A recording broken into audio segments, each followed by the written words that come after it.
सत श्री अकाल जी। Emergency bulletin देखने वाले साडे सारे दर्शकों का स्वागत है। मैं हरशरण कौर। बुलेटिन दे विच पंजाब भारत ते दुनिया भर दीयां सारियां वड्डियां ते अहम खबरां दसांगे। अज एक होर कतल केस दे विच राम रहीम नूं उम्र कैद दी सज़ा सुनाई गई है। मुख मंत्री चरणजीत सिंह चन्नी ने की अज वड्डे ऐलान कीते ने। निहंग सिंघां दी घटना नूं लैके किहड़ियां अपडेट्स ने, मीह ने कित्थे कित्थे तबाही मचाई हुई है, सारियां खबरां तुहानूं दसांगे। चीन ने पुलाड़ दे विच जाके की परीखण कीता है कि अमरीका हक्का बक्का रह गया। सब तो पहला तुहानूं दस दिंदे हां कल दी माफ करना शुक्रवार दी लोक राय दा नतीजा। शुक्रवार दी लोक राय सी कि ਸਿੰਘੂ ਬਾਰਡਰ ਤੇ ਬੇਅਦਬੀ ਦੇ ਦੋਸ਼ੀ ਨੂੰ ਨਿਹੰਗ ਸਿੰਘਾਂ ਦੇ ਵੱਲੋਂ ਸੋਧਾ ਲਾਉਣ ਤੇ ਫਿਰ ਜ਼ਿੰਮੇਵਾਰੀ ਲੈਂਦਿਆਂ ਸਰੈਂਡਰ ਕਰਨ ਦੀ ਕਾਰਵਾਈ ਦੇ ਨਾਲ ਕੀ ਤੁਸੀਂ ਸਹਿਮਤ ਹੋ? ਤਾਂ ਸਾਡੇ 100% ਦਰਸ਼ਕਾਂ ਨੇ ਸਹਿਮਤੀ ਜਤਾਈ ਹੈ, ਜਦਕਿ ਕਿਸੇ ਨੇ ਵੀ ਅਸਹਿਮਤੀ ਨਹੀਂ ਜਤਾਈ। ਅੱਜ ਦੀ ਲੋਕ ਰਾਏ ਹੈ ਕਿ ਰਾਮ ਰਹੀਮ ਨੂੰ ਰਣਜੀਤ ਸਿੰਘ ਕਤਲकांड ਦੇ ਵਿੱਚ ਉਮਰ ਕੈਦ ਦੀ ਸਜ਼ਾ ਹੋਈ ਹੈ। पीड़ता ने कहा फांसी की सज़ा मंगी सी पर उम्र कैद की सज़ा नाल भी संतुष्ट हाँ, रब दे घर देर है हनेर नहीं। पीड़ता के इस बयान के नाल तुसीं किन्ने सहमत हो यस जां हाँ दब्बिओ, जे असहमत नहीं हो तां नो जां ना लिखिओ। खबरां विस्तार दे नाल ते गल पहलां पंजाब दी। सब तो वड्डी खबर रणजीत सिंह कतलकांड दे नाल जुड़ी हुई है, जिस दे विच 19 साल बाद सज़ा सुनाई गई है। 19 सालां दे बाद राम रहीम इस कतल केस का दोषी पाया गया है। राम रहीम समेत 5 जने दोषी ऐलाने गए सी, जिन्हां नूं 18 अक्तूबर नूं सज़ा का ऐलान किया गया। पंचकूला दी CBI दी विशेष अदालत ने रणजीत सिंह कतल केस दे विच राम रहीम समेत सारे दोषियों नूं उम्र कैद की सज़ा सुनाई है। जुर्माना भी लाया है। राम रहीम नूं 31 लाख रुपये का जुर्माना ते बाकी 4 दोषियों नूं 50-50 हज़ार रुपए का जुर्माना लाया गया ते सारा जुर्माना पीड़िता नूं दिता जाएगा। CBI ਦੇ ਵਕੀਲ ਵੱਲੋਂ ਰਾਮ ਰਹੀਮ ਅਤੇ ਇਸ ਕੇਸ ਦੇ ਬਾਕੀ ਦੋਸ਼ੀਆਂ ਲਈ ਮੌਤ ਦੀ ਸਜ਼ਾ ਦੀ ਮੰਗ ਕੀਤੀ ਗਈ ਸੀ ਤੇ ਬਾਕੀ ਜਿਹੜੇ ਵੀ ਲੋਕ ਇਸ ਕੇਸ ਦੇ ਨਾਲ ਜੁੜੇ ਸੀ ਸਭ ਨੇ ਡੈਥ ਪੈਨਲਟੀ ਦੀ ਮੰਗ ਕੀਤੀ ਸੀ, ਪਰ ਅਦਾਲਤ ਨੇ ਸਾਰਿਆਂ ਦੀ ਮੰਗ ਨੂੰ ਠੁਕਰਾ ਕੇ उम्र कैद की सज़ा का ऐलान कर दिता। CBI के विशेष जज डॉक्टर सुशील कुमार गर्ग ने फैसला सुनाया। 8 अक्तूबर ਨੂੰ ਰਣਜੀਤ ਸਿੰਘ ਕਤਲ ਕੇਸ ਦੇ ਵਿੱਚ ਗੁਰਮੀਤ, ਰਾਮ ਰਹੀਮ, ਕ੍ਰਿਸ਼ਨ ਲਾਲ, ਜਸਬੀਰ ਸਿੰਘ, ਅਵਤਾਰ ਸਿੰਘ ਅਤੇ ਸ਼ਬਦਲ ਸਿੰਘ ਨੂੰ IPC ਦੀ ਧਾਰਾ 302 ਕਤਲ ਦਾ ਜਿਹੜਾ ਕੇਸ ਹੁੰਦਾ ਹੈ ਅਤੇ 120B ਜਿਹੜੀ ਅਪਰਾਧਿਕ ਸਾਜ਼ਿਸ਼ ਦੀ ਧਾਰਾ ਹੁੰਦੀ ਹੈ ਉਹਦੇ ਤਹਿਤ ਦੋਸ਼ੀ ਐਲਾਨਿਆ ਗਿਆ ਸੀ ਅਤੇ 18 ਅਕਤੂਬਰ ਨੂੰ ਸਜ਼ਾ ਦਾ ਐਲਾਨ ਕਰ ਦਿੱਤਾ ਗਿਆ। ਇਸ ਦੌਰਾਨ ਰਣਜੀਤ ਸਿੰਘ ਕਤਲ ਕੇਸ ਦਾ ਮੁੱਖ ਦੋਸ਼ੀ ਗੁਰਮੀਤ ਰਾਮ ਰਹੀਮ ਰੋਹਤਕ ਦੀ ਸੁਨਾਰੀਆ ਜੇਲ੍ਹ ਤੋਂ ਵੀਡੀਓ ਕਾਨਫਰੰਸਿੰਗ ਦੇ ਰਾਹੀਂ ਅਦਾਲਤ ਮੂਹਰੇ ਪੇਸ਼ ਹੋਇਆ ਸੀ, ਜਦਕਿ ਬਾਕੀ 4 ਦੋਸ਼ੀਆਂ ਨੂੰ प्रतख तौर पर पेश किया गया सी। रणजीत सिंह कतल केस की सुनवाई के मद्देनज़र पंचकूला दे विच दफा 144 लागू की गई सी। पूरे शहर दे विच थां थां ते पुलिस दे नाके लगे हुए सी। इस दरम्यान जो सुनवाई चल रही सी कतल केस ते जिहड़ा सज़ा का ऐलान होना सी, उस तो पहला बहस हुंदी है वो चल रही सी तां राम रहीम ने मंग कीती सी, माफ़ी मंगी सी कि मेरी सज़ा माफ़ कर दिओ क्योंकि मैं लोक सेवा करना चाहना, मैं होर लोक सेवा करना चाहना। यानी कि हुण तक बड़ी राम रहीम ने सेवा की है जिहड़ी वो होर सेवा करना चाहुंदा है, पर अदालत ने मन्निया कि राम रहीम के गुनाह अपराध जुर्म इन्ने वड्डे ने कि उन्हां दे मूहरे राम रहीम की लोक सेवा किणका जिन्नी भी नहीं नज़र आउंदी। राम रहीम बारे आम तौर पर जदों दोषी सिद्ध होया सी उस तो बाद सारियां गल्लां सामने आईयां सी। इस दे डेरे दे नाल इहदे नाल रहिंदे लोकां ने खुलासे कीते सी कि यह सिर्फ तो सिर्फ अपने पापा नूं लुकाउण दे वास्ते थोड़े बहुते लोक सेवा दे काम करदा सी। उन्हां दा ही ये वास्ता हर केस दे विच अदालत दे विच खड़ के पाउंदा हुंदा है। पहले केस दे विच भी जदों सज़ा हुई बलात्कार दे केस विच उदों भी इहने दुहाई पाई सी कि मैं लोक सेवा बड़ी कीती है, बड़े लोकां नूं नशिਆਂ ਤੋਂ दूर कीता है, साफ सफाई कीती है, इस तरह दीयां दलीलां दिंदा रहिंदा सी, तरले करदा सी। ते इस केस दे विच भी अदालत का फैसला सुनाए जाने वेले यही अपना जिहड़ा रोना रोया राम रहीम ने, पर वो जिहड़े मगरमच्छ दे हंझू ने जिहड़े वो अदालत नूं पछाण दे विच आ गए ने। इस करके तीसरे केस दे विच भी राम रहीम उम्र कैद दी सज़ा भोगेगा, यानी कि जेल दे विचों बाहर नहीं आ सकता।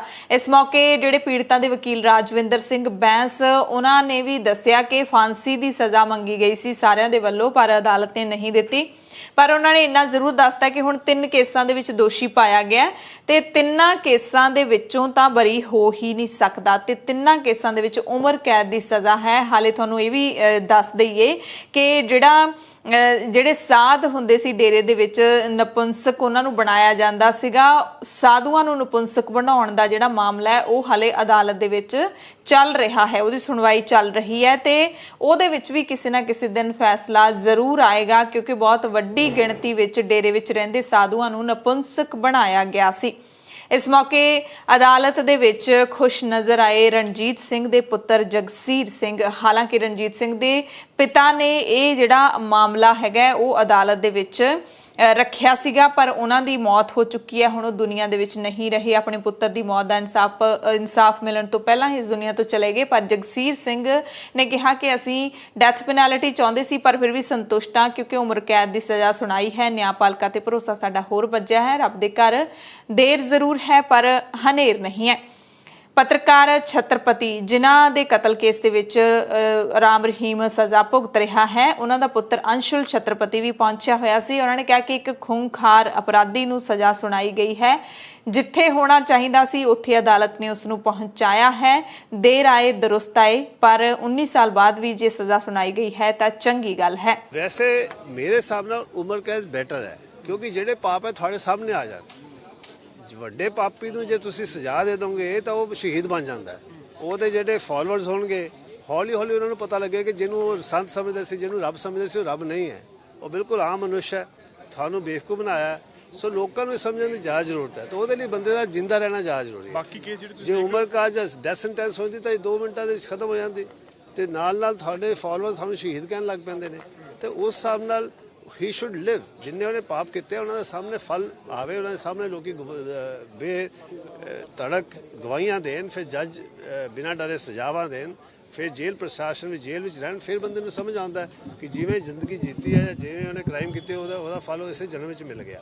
ਡੇਰਾ ਸਿਰਸਾ ਦਾ ਬਲਾਤਕਾਰੀ ਤੇ ਕਾਤਲ ਸਾਧ ਰਾਮ ਰਹੀਮ ਆਪਣੇ ਡੇਰੇ ਦੇ ਵਿੱਚ ਕਿਸ ਤਰ੍ਹਾਂ ਦੇ ਅਪਰਾਧਾਂ ਨੂੰ ਅੰਜਾਮ ਦਿੰਦਾ ਸੀ, ਇਹ ਜਿਹੜਾ ਹੈਗਾ ਸਮੇਂ-ਸਮੇਂ ਤੇ ਹੁਣ ਲੋਕਾਂ ਦੇ ਸਾਹਮਣੇ ਆ ਰਹੇ ਨੇ। ਪਰ ਬੜੀ ਹੈਰਾਨੀ ਦੀ ਗੱਲ ਹੈ ਕਿ ਹਾਲੇ ਵੀ ਜੇਲ੍ਹ ਦੇ ਵਿੱਚ ਬੈਠੇ ਇਸ ਸਾਧ ਦੇ ਬੜੇ ਚੇਲੇ ਹੈਗੇ ਨੇ ਦੁਨੀਆ ਦੇ ਵਿੱਚ। ਹਾਲਾਂਕਿ ਇਹਦੇ ਚੇਲਿਆਂ ਦੇ ਵਿੱਚ ਕਾਫੀ ਕਮੀ ਆਈ ਹੈ, ਪਰ ਕੁਝ ਲੋਕ ਸ਼ਾਇਦ ਅੱਖਾਂ ਤੋਂ ਅੰਨੇ ਨੇ, ਜਿਹੜੇ ਇਹ ਕਹਿੰਦੇ ਨੇ ਅੱਜ ਵੀ ਕਿ ਬਾਬਾ ਜੀ ਤਾਂ ਜੇਲ੍ਹ ਦੇ ਵਿੱਚ ਕੈਦੀਆਂ ਨੂੰ ਸੁਧਾਰਨ ਲਈ ਗਏ ਹੋਏ ਨੇ, ਪਰ ਇਸ ਦੇ ਗੁਨਾਹਾਂ ਦਾ ਚਿੱਠਾ ਸ਼ਾਇਦ ਇਸ ਦਾ ਕੋਈ ਭਗਤ ਪੜ੍ਹਨਾ ਨਹੀਂ ਚਾਹੁੰਦਾ। ਸ਼ਰਧਾ ਵੱਖਰੀ ਗੱਲ ਹੁੰਦੀ ਹੈ, ਪਰ ਦਿਮਾਗ ਦੇ ਨਾਲ ਦੇਖਣਾ, ਜਿਹੜਾ ਕਿ ਸਾਧਵੀਆਂ ਨੂੰ ਉੱਥੇ ਰੱਖ ਕੇ, ਲੋਕਾਂ ਦੀਆਂ ਕੁੜੀਆਂ ਨੂੰ ਆਪਣੇ ਡੇਰੇ ਦੇ ਵਿੱਚ ਰੱਖ ਕੇ ਉਹਨਾਂ ਦੇ ਨਾਲ ਬਲਾਤਕਾਰ ਕਰਦਾ ਹੈ, ਉਹਨਾਂ ਨੂੰ ਕਿਸ ਤਰ੍ਹਾਂ ਵਰਤਦਾ ਹੈ, ਅਤੇ ਤੁਹਾਡੇ ਪੁੱਤਰਾਂ ਨੂੰ ਇਹ ਡੇਰੇ ਦੇ ਵਿੱਚ ਸਾਧੂ ਬਣਾ ਕੇ ਉਹਨਾਂ ਨੂੰ ਨਪੁੰਸਕ ਬਣਾਉਂਦਾ ਹੈ, ਅਤੇ ਜਿਹੜੇ ਲੋਕ ਜ਼ੁਬਾਨ ਖੋਲ੍ਹਣ ਦੀ ਕੋਸ਼ਿਸ਼ ਕਰਦੇ ਨੇ, ਇਸ ਦੇ ਖਿਲਾਫ ਬੋਲਦੇ ਨੇ, ਉਹਨਾਂ ਨੂੰ ਕਿਵੇਂ ਦਰਿੰਦਗੀ ਦੇ ਨਾਲ ਮਾਰ ਦਿੰਦਾ ਹੈ, ਤੇ ਮਾਰ ਕੇ ਉੱਥੇ ਡੇਰੇ ਦੇ ਵਿੱਚ ਦੱਬ ਕੇ ਉੱਤੇ ਬੂਟਾ ਲਾਉਂਦਾ ਸੀ। ਇਹ ਇੰਨਾ ਜ਼ਿਆਦਾ ਜਿਹੜਾ ਖੁੰਖਾਰ ਅਪਰਾਧੀ ਇਹਨੂੰ ਕਿਹਾ ਜਾ ਸਕਦਾ ਹੈ। ਪਰ ਹੁਣ ਇਸ ਦੇ ਅਪਰਾਧ ਨੇ ਜਿਹੜੇ ਜੱਗ ਜ਼ਾਹਿਰ ਹੋ ਰਹੇ ਨੇ। ਰਣਜੀਤ ਸਿੰਘ ਕਤਲकांड ਦੇ ਵਿੱਚ, ਜਿਹਦੇ ਵਿੱਚ ਤਾਜ਼ਾ ਸਜ਼ਾ ਸੁਣਾਈ ਗਈ ਹੈ, ਉਸ ਦੇ ਬਾਰੇ ਤੁਹਾਨੂੰ ਦੱਸ ਦਿੰਦੇ ਹਾਂ ਕਿ ਰਣਜੀਤ ਸਿੰਘ ਨੂੰ ਰਾਮ ਰਹੀਮ ਨੇ ਕਿਵੇਂ ਮਾਰਿਆ ਸੀ, ਕਿਵੇਂ ਸਾਜ਼ਿਸ਼ ਰਚੀ ਸੀ। 10 ਜੁਲਾਈ 2002 ਦਾ ਉਹ ਦਿਨ ਸੀ ਜਦੋਂ ਰਣਜੀਤ ਸਿੰਘ ਦੇ ਜੱਦੀ ਪਿੰਡ ਖਾਨਪੁਰ ਕੌਲੀਆਂ, ਜ਼ਿਲ੍ਹਾ ਕੁਰੂਕਸ਼ੇਤਰ ਦੇ ਵਿੱਚ ਪੈਂਦਾ ਇਹ ਪਿੰਡ, ਉੱਥੇ ਗੋਲੀਆਂ ਮਾਰ ਕੇ ਰਣਜੀਤ ਸਿੰਘ ਨੂੰ ਮਾਰ ਦਿੱਤਾ ਗਿਆ ਸੀ। ਰਣਜੀਤ ਸਿੰਘ ਡੇਰਾ ਸਿਰਸਾ ਦੀ ਪ੍ਰਬੰਧਕ ਕਮੇਟੀ ਦਾ ਮੈਂਬਰ ਸੀ ਅਤੇ ਮੈਨੇਜਰ ਵੀ ਸੀ। ਡੇਰੇ ਦਾ ਇੱਕ ਕੰਮ ਹੈ ਜਿਹੜਾ ਉਹ ਮੈਨੇਜ ਕਰਦਾ ਸੀ, ਤੇ ਡੇਰਾ ਮੁਖੀ ਦੇ ਉੱਤੇ ਫਿਰ ਇਸ ਦੇ ਹੀ ਕਤਲ ਦਾ ਇਲਜ਼ਾਮ ਲੱਗਿਆ ਸੀ। ਇਸ ਮਾਮਲੇ ਦੇ ਵਿੱਚ 2007 ਦੇ ਵਿੱਚ ਚਲਾਨ ਪੇਸ਼ ਕੀਤਾ ਗਿਆ ਸੀ। ਸੋ ਦੱਸ ਦਿੰਦੇ ਆ ਕਿ ਰਣਜੀਤ ਸਿੰਘ ਕਤਲ ਕੇਸ ਕੀ ਸੀ। ਮਰਹੂਮ ਪੱਤਰਕਾਰ ਛਤਰਪਤੀ ਦੇ ਪੁੱਤਰ ਅੰਸ਼ੁਲ ਛਤਰਪਤੀ ਦੇ ਦੱਸਣ ਦੇ ਮੁਤਾਬਿਕ ਮਈ 2002 ਦੇ ਵਿੱਚ ਇੱਕ ਗੁੰਮਨਾਮ ਚਿੱਠੀ ਨਿਕਲੀ ਸੀ, ਤੇ ਉਦੋਂ ਡੇਰੇ ਦੇ ਵਿੱਚ ਇਹ ਗੱਲ ਫੈਲੀ ਸੀ ਕਿ ਇਹ ਜਿਹੜੀ ਚਿੱਠੀ ਹੈ ਉਹ ਰਣਜੀਤ ਸਿੰਘ ਦੇ ਜ਼ਰੀਏ ਬਾਹਰ ਨਿਕਲੀ ਹੈ, ਕਿਉਂਕਿ ਰਣਜੀਤ ਸਿੰਘ ਦੀ ਭੈਣ ਵੀ ਡੇਰੇ ਦੇ ਵਿੱਚ ਰਹਿੰਦੀ ਸੀ, ਡੇਰੇ ਦੀ ਉਪਾਸ਼ਕ ਸੀ। ਡੇਰਾ ਮੁਖੀ ਹੈ ਜਿਹੜਾ ਰਾਮ ਰਹੀਮ, ਉਸ ਦੀ ਚੇਲੀ ਸੀ ਇਹ ਕਹਿ ਸਕਦੇ ਆ, ਤੇ ਦੋਵੇਂ ਭੈਣ ਭਰਾ ਡੇਰੇ ਦੇ ਵਿੱਚ ਰਹਿੰਦੇ ਸੀ। ਕਿਸੇ ਵੇਲੇ ਇਹਦੇ ਵੱਡੇ ਸ਼ਰਧਾਲੂ ਹੁੰਦੇ ਸੀ, ਇਸ ਕਰਕੇ ਰਣਜੀਤ ਸਿੰਘ ਨੂੰ ਡੇਰੇ ਦੀ ਵੱਡੀ ਜ਼ਿੰਮੇਵਾਰੀ ਸੌਂਪੀ ਗਈ ਸੀ, ਮੈਨੇਜਰ ਬਣਾਇਆ ਗਿਆ ਸੀ। ਤੇ ਫਿਰ ਜਦੋਂ 2002 ਦੇ ਵਿੱਚ 2 ਸਾਧਵੀਆਂ ਦੇ ਵੱਲੋਂ ਚਿੱਠੀ ਲਿਖੀ ਜਾਂਦੀ ਹੈ, ਦੇਸ਼ ਦੇ ਰਾਸ਼ਟਰਪਤੀ ਦੇ ਨਾਮ ਉਹ ਚਿੱਠੀ ਲਿਖੀ ਜਾਂਦੀ ਹੈ, ਔਰ ਚਿੱਠੀ ਨੂੰ ਪੜ੍ਹ ਕੇ ਰੌਂਗਟੇ ਖੜੇ ਹੋ ਜਾਂਦੇ ਨੇ। ਜਿਸ ਤਰੀਕੇ ਦੇ ਨਾਲ ਉਹਨਾਂ ਕੁੜੀਆਂ ਨੇ, ਉਸ ਡੇਰੇ ਦੀਆਂ ਸਾਧਵੀਆਂ ਨੇ ਜਿਸ ਤਰੀਕੇ ਦੇ ਨਾਲ ਆਪਣੀ ਸਾਰੀ ਜਿਹੜੀ ਵਿਥਿਆ ਸੁਣਾਈ ਸੀ, ਔਰ ਇਸ ਸਾਧ ਦੇ ਕਾਲੇ ਕਾਰਨਾਮੇ ਜ਼ਫ਼ਰਨਾਮਿਆਂ ਨੂੰ ਜਗ ਜ਼ਾਹਿਰ ਕੀਤਾ ਸੀ ਉਸ ਨੂੰ ਪੜ੍ਹ ਕੇ ਹਰ ਕੋਈ ਦਹਿਲ ਗਿਆ ਸੀ। ਉਸ ਤੋਂ ਬਾਅਦ ਜਿਹੜਾ ਸਾਧ ਦੇ ਜਿਹੜੇ ਪੁੱਠੇ ਦਿਨ ਨੇ ਉਹ ਸ਼ੁਰੂ ਹੋਏ ਸੀ ਤੇ ਜਦੋਂ ਚਿੱਠੀ ਬਾਹਰ ਨਿਕਲੀ ਸੀ ਤਾਂ ਡੇਰੇ ਨੂੰ ਸ਼ੱਕ ਸੀ, ਰਾਮ ਰਹੀਮ ਨੂੰ ਸ਼ੱਕ ਸੀ ਕਿ ਰਣਜੀਤ ਸਿੰਘ ਨੇ ਇਹ ਚਿੱਠੀ ਆਪਣੀ ਭੈਣ ਤੋਂ ਲਿਖਵਾਈ ਹੈ, ਜਿਸ ਕਰਕੇ ਪਹਿਲਾਂ ਤਾਂ ਇਹਨਾਂ ਨੇ ਰਣਜੀਤ ਸਿੰਘ ਨੂੰ ਧਮਕਾਇਆ, ਮਾਫੀ ਮੰਗਣ ਦੇ ਲਈ ਕਿਹਾ ਗਿਆ। ਰਣਜੀਤ ਸਿੰਘ ਤੇ ਦਬਾਅ ਪਾਇਆ ਗਿਆ ਕਿ ਡੇਰੇ ਵਿੱਚ ਆ ਕੇ ਉਹ ਰਾਮ ਰਹੀਮ ਤੋਂ ਮਾਫੀ ਮੰਗੇ, ਨਹੀਂ ਤਾਂ ਨਤੀਜੇ ਭੁਗਤਣ ਦੇ ਲਈ ਤਿਆਰ ਰਹੇ। ਰਣਜੀਤ ਸਿੰਘ ਨੇ ਮਾਫੀ ਮੰਗਣ ਤੋਂ ਇਨਕਾਰ ਕਰ ਦਿੱਤਾ ਸੀ ਤੇ ਫਿਰ ਜਦੋਂ ਰਣਜੀਤ ਸਿੰਘ ਵਾਪਸ ਡੇਰੇ 'ਚ ਨਹੀਂ ਆਇਆ, ਪਤਾ ਲੱਗ ਗਿਆ ਸਿੱਧਾ ਕਿ ਬਗਾਵਤ ਰਣਜੀਤ ਸਿੰਘ ਨੇ ਹੀ ਕੀਤੀ ਹੈ। ਇਸ ਦੀ ਭੈਣ ਦੇ ਜ਼ਰੀਏ ਹੀ ਚਿੱਠੀ ਜਨਤਕ ਹੋਈ ਹੈ ਤੇ ਉਸ ਚਿੱਠੀ ਨੂੰ ਅਖਬਾਰ ਦੇ ਪਹਿਲੇ ਪੰਨੇ ਤੇ ਛਾਪਣ ਵਾਲਾ ਪੱਤਰਕਾਰ ਛਤਰਪਤੀ ਸੀ। ਛਤਰਪਤੀ ਨੇ ਉਸ ਚਿੱਠੀ ਨੂੰ ਛਾਪਿਆ ਸੀ ਅਖਬਾਰ ਦੇ ਵਿੱਚ ਤੇ ਉਸ ਤੋਂ ਬਾਅਦ ਛਤਰਪਤੀ ਦਾ ਵੀ ਕਤਲ ਕਰਵਾ ਦਿੱਤਾ ਗਿਆ ਸੀ। ਸੋ ਰਣਜੀਤ ਸਿੰਘ ਜਦੋਂ ਡੇਰਾ ਮੁਖੀ ਦੇ ਕਹਿਣ ਦੇ ਮੁਤਾਬਿਕ ਡੇਰੇ 'ਚ ਵਾਪਸ ਨਹੀਂ ਗਿਆ, ਮਾਫੀ ਵੀ ਨਹੀਂ ਮੰਗੀ, ਤਾਂ ਫਿਰ ਖੁੰਦਕ ਇੰਨੀ ਜ਼ਿਆਦਾ ਹੋ ਗਈ, ਡਰ ਆਪਣੇ ਗੁਨਾਹਾਂ ਦਾ ਇੰਨਾ ਸਤਾਉਣ ਲੱਗ ਪਿਆ ਕਿ 10 ਜੁਲਾਈ 2002 ਨੂੰ ਉਸਦੇ ਆਪਣੇ ਹੀ ਪਿੰਡ ਖਾਨਪੁਰ ਕੋਲੀਆਂ ਦੇ ਵਿੱਚ ਰਣਜੀਤ ਸਿੰਘ ਨੂੰ ਗੋਲੀਆਂ ਦੇ ਨਾਲ ਭੁੰਨ ਦਿੱਤਾ ਗਿਆ, ਛਲਣੀ ਕਰ ਦਿੱਤਾ ਗਿਆ ਤੇ ਉਸ ਵਕਤ ਰਣਜੀਤ ਸਿੰਘ ਦਾ ਛੋਟਾ ਜਿਹਾ ਪੁੱਤਰ ਸੀ ਜਗਸੀਰ ਸਿੰਘ, ਕੁਝ ਕੁ ਸਾਲਾਂ ਦਾ ਸੀ, 10 ਕੁ ਸਾਲਾਂ ਤੋਂ ਵੀ ਘੱਟ ਉਮਰ ਦਾ ਸੀਗਾ। ਤੇ ਅੱਜ 19 ਸਾਲ ਬਾਅਦ ਨੌਜਵਾਨ ਦੇਖਦੇ ਆ ਜਗਸੀਰ ਸਿੰਘ ਨੂੰ, ਪਰ ਆਪਣੇ ਪਿਤਾ ਦੀ ਮੌਤ ਦਾ ਜਿਹੜਾ ਇਨਸਾਫ ਮਿਲਣ ਤੇ ਸੰਤੁਸ਼ਟ ਹੈ। ਹਾਲਾਂਕਿ ਜਗਸੀਰ ਸਿੰਘ ਦੇ ਪਿਤਾ ਨੇ ਅਦਾਲਤ ਦਾ ਦਰਵਾਜ਼ਾ ਖੜਕਾਇਆ ਸੀ ਪੁੱਤ ਦੇ ਕਤਲ ਦਾ ਇਨਸਾਫ ਲੈਣ ਦੇ ਲਈ ਤੇ ਸਿਰਫ ਰਣਜੀਤ ਸਿੰਘ ਹੀ ਨਹੀਂ, ਰਣਜੀਤ ਸਿੰਘ ਦੇ ਉੱਤੇ ਜਿਹੜਾ ਇਲਜ਼ਾਮ ਲੱਗਿਆ ਸੀ ਕਿ ਉਸਨੇ ਆਪਣੀ ਭੈਣ ਤੋਂ ਚਿੱਠੀ ਲਿਖਵਾਈ ਹੈ, ਤਾਂ ਉਹ ਚਿੱਠੀ ਨੂੰ ਜਿਸ ਅਖਬਾਰ ਦੇ ਵਿੱਚ ਛਾਪਿਆ ਸੀ, ਪੂਰਾ ਸੱਚ ਨਾਂ ਦੇ ਅਖਬਾਰ ਦੇ ਵਿੱਚ ਪੱਤਰਕਾਰ ਰਾਮਚੰਦਰ ਛਤਰਪਤੀ ਨੇ ਛਾਪਿਆ ਸੀ, ਤਾਂ ਰਾਮਚੰਦਰ ਛਤਰਪਤੀ ਦਾ ਵੀ ਅਕਤੂਬਰ ਦੇ ਵਿੱਚ ਕਤਲ ਕਰ ਦਿੱਤਾ ਸੀ। ਜੁਲਾਈ ਦੇ ਵਿੱਚ ਰਣਜੀਤ ਸਿੰਘ ਦਾ ਕਤਲ ਕੀਤਾ ਜਾਂਦਾ ਹੈ 2002 ਦੇ ਵਿੱਚ ਹੀ, ਤੇ ਅਕਤੂਬਰ 2002 ਦੇ ਵਿੱਚ ਪੱਤਰਕਾਰ ਛਤਰਪਤੀ ਦਾ ਉਸਦੇ ਘਰ ਦੇ ਬਾਹਰ ਹੀ ਗੋਲੀਆਂ ਮਾਰ ਕੇ ਕਤਲ ਕਰ ਦਿੱਤਾ ਜਾਂਦਾ। ਸੋ ਇਸ ਤਰ੍ਹਾਂ ਆਪਣੇ ਅਪਰਾਧਾਂ ਨੂੰ ਅੰਜਾਮ ਦਿੰਦਾ ਸੀ ਰਾਮ ਰਹੀਮ। ਪਰ ਚੰਗੀ ਗੱਲ ਹੈ ਕਿ ਇਸ ਅਪਰਾਧੀ ਦੇ ਅਪਰਾਧ ਨੇ ਜਿਹੜੇ ਉਹ ਜਗ ਜ਼ਾਹਿਰ ਹੋ ਰਹੇ ਨੇ, ਪਰ ਇਨਸਾਫ ਹੈ ਜਿਹੜਾ ਉਹਦੇ ਲਈ ਸਾਲ ਬਹੁਤ ਲੱਗੇ। 19 ਸਾਲਾਂ ਦਾ ਸਮਾਂ ਬਹੁਤ ਹੁੰਦਾ ਹੈ, ਕਿਉਂਕਿ ਇੰਨੇ ਸਾਲਾਂ ਦੇ ਵਿੱਚ 2017 ਦੇ ਵਿੱਚ ਇਸ ਦਾ ਪਹਿਲੇ ਗੁਨਾਹ ਦਾ ਜਿਹੜਾ ਪਰਦਾਫਾਸ਼ ਹੋਇਆ ਸੀ, ਜਦੋਂ ਦੋਸ਼ੀ ਸਿੱਧ ਹੋਇਆ ਸੀ, ਤੇ ਇੰਨੇ ਸਾਲੇ ਲਗਾਤਾਰ ਆਪਣੇ ਅਪਰਾਧਾਂ ਨੂੰ ਜਿਹੜਾ ਅੰਜਾਮ ਦਿੰਦਾ ਹੀ ਰਿਹਾ, ਕਿਉਂਕਿ ਇੱਕ ਅਪਰਾਧ ਨੂੰ ਲੁਕਾਉਣ ਦੇ ਲਈ ਦੂਸਰਾ ਅਪਰਾਧ ਕਰਦਾ ਸੀ, ਦੂਸਰੇ ਨੂੰ ਲੁਕਾਉਣ ਦੇ ਲਈ ਤੀਜਾ ਕਰਦਾ ਸੀ। ਇਸ ਤਰ੍ਹਾਂ ਇਹਦੇ ਗੁਨਾਹਾਂ ਦੀ ਲਿਸਟ ਤਾਂ ਬਹੁਤ ਲੰਬੀ ਹੈ, ਪਰ ਕੋਈ ਹੁੰਦਾ ਜਿਹੜਾ ਇਨਸਾਫ ਦੇ ਲਈ ਲੜਦਾ ਹੈ। ਬਹੁਤ ਸਾਰੇ ਇਹੋ ਜਿਹੇ ਹੋਣਗੇ, ਅਣਗਿਣਤ ਹੀ ਲੋਕ ਹੋਣਗੇ ਜਿਹੜੇ ਆਪਣੀ ਜਿਹੜੀ ਪੀੜ ਹੈ ਉਹਨੂੰ ਦਿਲ ਦੇ ਵਿੱਚ ਹੀ ਦੱਬ ਕੇ ਬਹਿ ਗਏ ਨੇ, ਆਪਣੇ ਘਰਾਂ ਦੇ ਵਿੱਚ ਚੁੱਪਚਾਪ ਬਹਿ ਗਏ। ਲੜਾਈ ਲੜਨ ਦਾ ਸਮਾਂ ਨਹੀਂ ਹੈ, ਜਾਂ ਫਿਰ ਸਾਧਨ ਨਹੀਂ ਹੈਗੇ, ਜਾਂ ਫਿਰ ਜਿਗਰਾ ਨਹੀਂ ਹੈ। ਬਹੁਤ ਚੀਜ਼ਾਂ ਹੁੰਦੀਆਂ ਨੇ, ਪਰ ਕੁਝ ਲੋਕ ਹੁੰਦੇ ਨੇ ਜਿਹੜੇ ਇਨਸਾਫ ਦੀ ਲੜਾਈ ਲੜਦੇ ਨੇ ਤੇ ਦੂਸਰਿਆਂ ਦੇ ਲਈ ਮਿਸਾਲ ਬਣਦੇ ਨੇ। ਫਿਰ ਜਦੋਂ ਰਣਜੀਤ ਸਿੰਘ ਦਾ ਕਤਲ ਹੁੰਦਾ ਹੈ ਤਾਂ ਉਸ ਤੋਂ ਬਾਅਦ ਫਿਰ ਛਤਰਪਤੀ ਦਾ ਕਤਲ ਹੁੰਦਾ ਹੈ ਪੱਤਰਕਾਰ ਦਾ, ਤਾਂ ਫਿਰ ਪੱਤਰਕਾਰ ਦੇ ਪਰਿਵਾਰ ਨੇ ਜਨਵਰੀ 2003 ਦੇ ਵਿੱਚ ਹਾਈ ਕੋਰਟ ਦੇ ਵਿੱਚ CBI ਦੀ ਜਾਂਚ ਲਈ ਪਟੀਸ਼ਨ ਦਿੱਤੀ ਸੀ। ਉਸ ਤੋਂ ਬਾਅਦ ਫਿਰ ਰਣਜੀਤ ਸਿੰਘ ਦੇ ਪਿਤਾ ਜੋਗਿੰਦਰ ਸਿੰਘ ਨੇ ਵੀ ਆਪਣੇ ਪੁੱਤਰ ਦੇ ਕਤਲ ਦੀ CBI ਜਾਂਚ ਲਈ ਪਟੀਸ਼ਨ ਅਦਾਲਤ ਦੇ ਵਿੱਚ ਪਾਈ ਸੀ ਅਤੇ ਪੁਲਿਸ ਤੇ ਇਲਜ਼ਾਮ ਲੱਗੇ ਸੀ, ਕਿਉਂਕਿ ਹਰਿਆਣਾ ਪੁਲਿਸ ਨੂੰ ਸ਼ਿਕਾਇਤਾਂ ਦਿੱਤੀਆਂ ਸੀ, ਹਰਿਆਣਾ ਪੁਲਿਸ ਨੇ ਸਹੀ ਤਰੀਕੇ ਦੇ ਨਾਲ ਜਾਂਚ ਨੂੰ ਅੰਜਾਮ ਨਹੀਂ ਦਿੱਤਾ ਤੇ ਫਿਰ ਇਸ ਕਰਕੇ CBI ਦੇ ਵਿੱਚ ਹੀ ਉਸ ਤੋਂ ਬਾਅਦ ਜਿਹੜਾ ਹੈਗਾ ਕੇਸ ਦੀ ਲਗਾਤਾਰ ਪੜਤਾਲ ਹੈ ਜਿਹੜੀ ਉਹ ਚੱਲ ਰਹੀ ਸੀ। ਹਾਲਾਂਕਿ ਇੰਨੇ ਸਾਲਾਂ ਦੇ ਵਿੱਚ ਇਸ ਜਾਂਚ ਦੇ ਵਿੱਚ ਕਈ ਪੜਾਅ ਵੀ ਆਏ, ਕਈ ਵਾਰੀ ਇਸ ਜਾਂਚ ਹੈ ਜਿਹੜੀ ਉਹ ਪ੍ਰਭਾਵਿਤ ਹੋਈ ਹੈ, ਪਰ ਆਖਿਰਕਾਰ ਇਨਸਾਫ ਮਿਲਿਆ ਹੈ, ਪੀੜਤਾਂ ਨੂੰ ਇਨਸਾਫ ਮਿਲਿਆ ਹੈ ਤੇ ਨਿਆਂਪਾਲਿਕਾ ਦੇ ਵਿੱਚ ਇਸ ਕੇਸ ਦੇ ਨਾਲ ਲੋਕਾਂ ਦਾ ਭਰੋਸਾ ਜਿਹੜਾ ਥੋੜਾ ਹੋਰ ਵੱਜਿਆ ਹੈ ਤੇ ਇੱਕ ਅਪਰਾਧੀ ਹੈ ਜਿਹੜਾ ਉਸ ਨੂੰ ਆਪਣੀ ਅਸਲ ਥਾਂ ਦੇ ਉੱਤੇ ਭੇਜ ਦਿੱਤਾ ਗਿਆ। हाँ जी, परिवार के लिए बहुत बड़ा दिन है आज। हमारे जो दादाजी ने इतने समय से संघर्ष कर रहा था, लड़ाई लड़ रहे थे, उनको इंसाफ मिला। बस अगर वो होते और अच्छी बात थी। हम तो सर डेथ पेनल्टी मांग रहे थे, उसका क्या, चलो ठीक है, हम संतुष्ट हैं। जो जुडिशरी का जो भी हुआ था, अच्छा ठीक है, हम संतुष्ट हैं इस हर एक चीज़। ਗੱਲ ਕਰਾਂਗੇ ਕਿਸਾਨਾਂ ਦੇ ਰੇਲ ਰੋਕੋ ਅੰਦੋਲਨ ਦੀ। ਲਖੀਮਪੁਰ ਖੀਰੀ ਕਤਲकांड ਉੱਤਰ ਪ੍ਰਦੇਸ਼ ਦੇ ਤਿਕੋਨੀਆਂ ਦੇ ਵਿੱਚ ਵਾਪਰਿਆ ਲਖੀਮਪੁਰ ਖੀਰੀ ਕਤਲकांड, ਉਸ ਦੇ ਵਿੱਚ ਕੇਂਦਰੀ ਗ੍ਰਹਿ ਰਾਜ ਮੰਤਰੀ ਅਜੇ ਮਿਸ਼ਰਾ ਨੂੰ ਬਰਖਾਸਤ ਕਰਨ ਅਤੇ ਉਸ ਦੀ ਗ੍ਰਿਫਤਾਰੀ ਦੀ ਮੰਗ ਨੂੰ ਲੈ ਕੇ ਪੰਜਾਬ, ਹਰਿਆਣਾ, ਰਾਜਸਥਾਨ ਅਤੇ ਹੋਰ ਸੂਬੇ ਬਿਹਾਰ, ਉੱਤਰ ਪ੍ਰਦੇਸ਼, ਕਰਨਾਟਕਾ ਦੇ ਵਿੱਚ ਕਿਸਾਨਾਂ ਨੇ 6 ਘੰਟੇ ਦੇ ਲਈ ਰੇਲਾਂ ਦਾ ਚੱਕਾ ਜਾਮ ਕੀਤਾ। ਸੰਯੁਕਤ ਕਿਸਾਨ ਮੋਰਚੇ ਨੇ ਰੇਲਾਂ ਰੋਕਣ ਦਾ ਸੱਦਾ ਦਿੱਤਾ ਸੀ ਤੜਕੇ 10 ਵਜੇ ਤੋਂ ਲੈ ਕੇ ਸ਼ਾਮ 4 ਵਜੇ ਤੱਕ ਇਹ ਜਿਹੜਾ ਰੇਲ ਰੋਕੋ ਅੰਦੋਲਨ ਚੱਲਿਆ ਤੇ ਤੜਕੇ 10 ਵਜੇ ਹੀ ਕਿਸਾਨ ਵੱਖ-ਵੱਖ ਥਾਵਾਂ ਤੇ ਰੇਲਾਂ ਦੀਆਂ ਪਟੜੀਆਂ ਤੇ ਬਹਿ ਗਏ ਸੀ। ਪੂਰੇ ਪੰਜਾਬ, ਪੂਰਾ ਹਰਿਆਣਾ, ਰਾਜਸਥਾਨ, ਯੂਪੀ, ਵੱਖ-ਵੱਖ ਸੂਬਿਆਂ ਤੋਂ ਜਿਹੜਾ ਹੈਗਾ ਰੇਲ ਪਟੜੀਆਂ ਦੇ ਉੱਤੇ ਬੈਠੇ ਕਿਸਾਨਾਂ ਦੀਆਂ ਤਸਵੀਰਾਂ ਸਾਡੇ ਸਾਹਮਣੇ ਆਈਆਂ। ਕਿਸਾਨ ਲੀਡਰ ਰਾਕੇਸ਼ ਟਿਕੈਤ ਨੇ ਕਿਹਾ ਕਿ ਵੱਖ-ਵੱਖ ਜ਼ਿਲ੍ਹਿਆਂ ਦੇ ਵਿੱਚ ਵੱਖ-ਵੱਖ ਥਾਵਾਂ ਤੇ ਰੋਸ ਮੁਜ਼ਾਹਰੇ ਨੇ ਜਿਹੜੇ ਉਹ ਕੀਤੇ ਗਏ ਨੇ। ਪੂਰੇ ਦੇਸ਼ ਵਿੱਚ ਲੋਕਾਂ ਨੂੰ ਪਤਾ ਹੁੰਦਾ ਹੈ ਕਿ ਕਿਸਾਨਾਂ ਨੇ ਟ੍ਰੇਨ ਕਿੱਥੇ ਰੋਕਣੀ ਹੈ ਤੇ ਉਹਨਾਂ ਨੇ ਇਹ ਵੀ ਦੁਹਰਾਇਆ ਕਿ ਭਾਰਤ ਸਰਕਾਰ ਨੇ ਹਾਲੇ ਸਾਡੇ ਨਾਲ ਕੋਈ ਗੱਲਬਾਤ ਨਹੀਂ ਕੀਤੀ।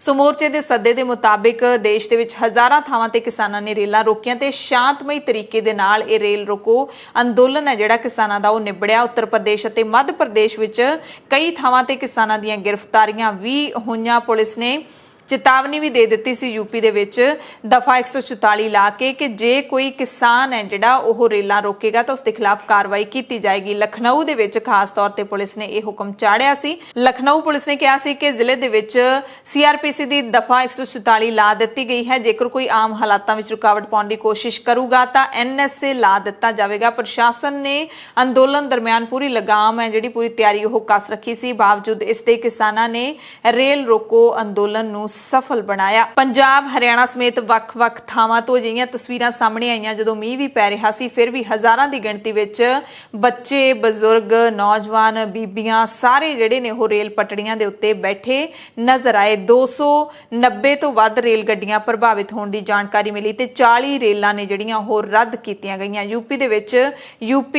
ਪੁਲਿਸ ਦੇ ਵੱਲੋਂ ਕਈ ਥਾਵਾਂ ਤੇ ਕਿਸਾਨ ਲੀਡਰਾਂ ਨੂੰ ਹਿਰਾਸਤ ਦੇ ਵਿੱਚ ਲਿਆ ਗਿਆ। ਮੱਧ ਪ੍ਰਦੇਸ਼ ਵਿੱਚ ਪੁਲਿਸ ਨੇ ਗੁਨਾ, ਗਵਾਲੀਅਰ, ਰੀਵਾ, ਬਾਮਨੀਆਂ ਤੇ ਹੋਰ ਥਾਵਾਂ ਤੇ ਕਿਸਾਨਾਂ ਨੂੰ ਗ੍ਰਿਫਤਾਰ ਕੀਤਾ।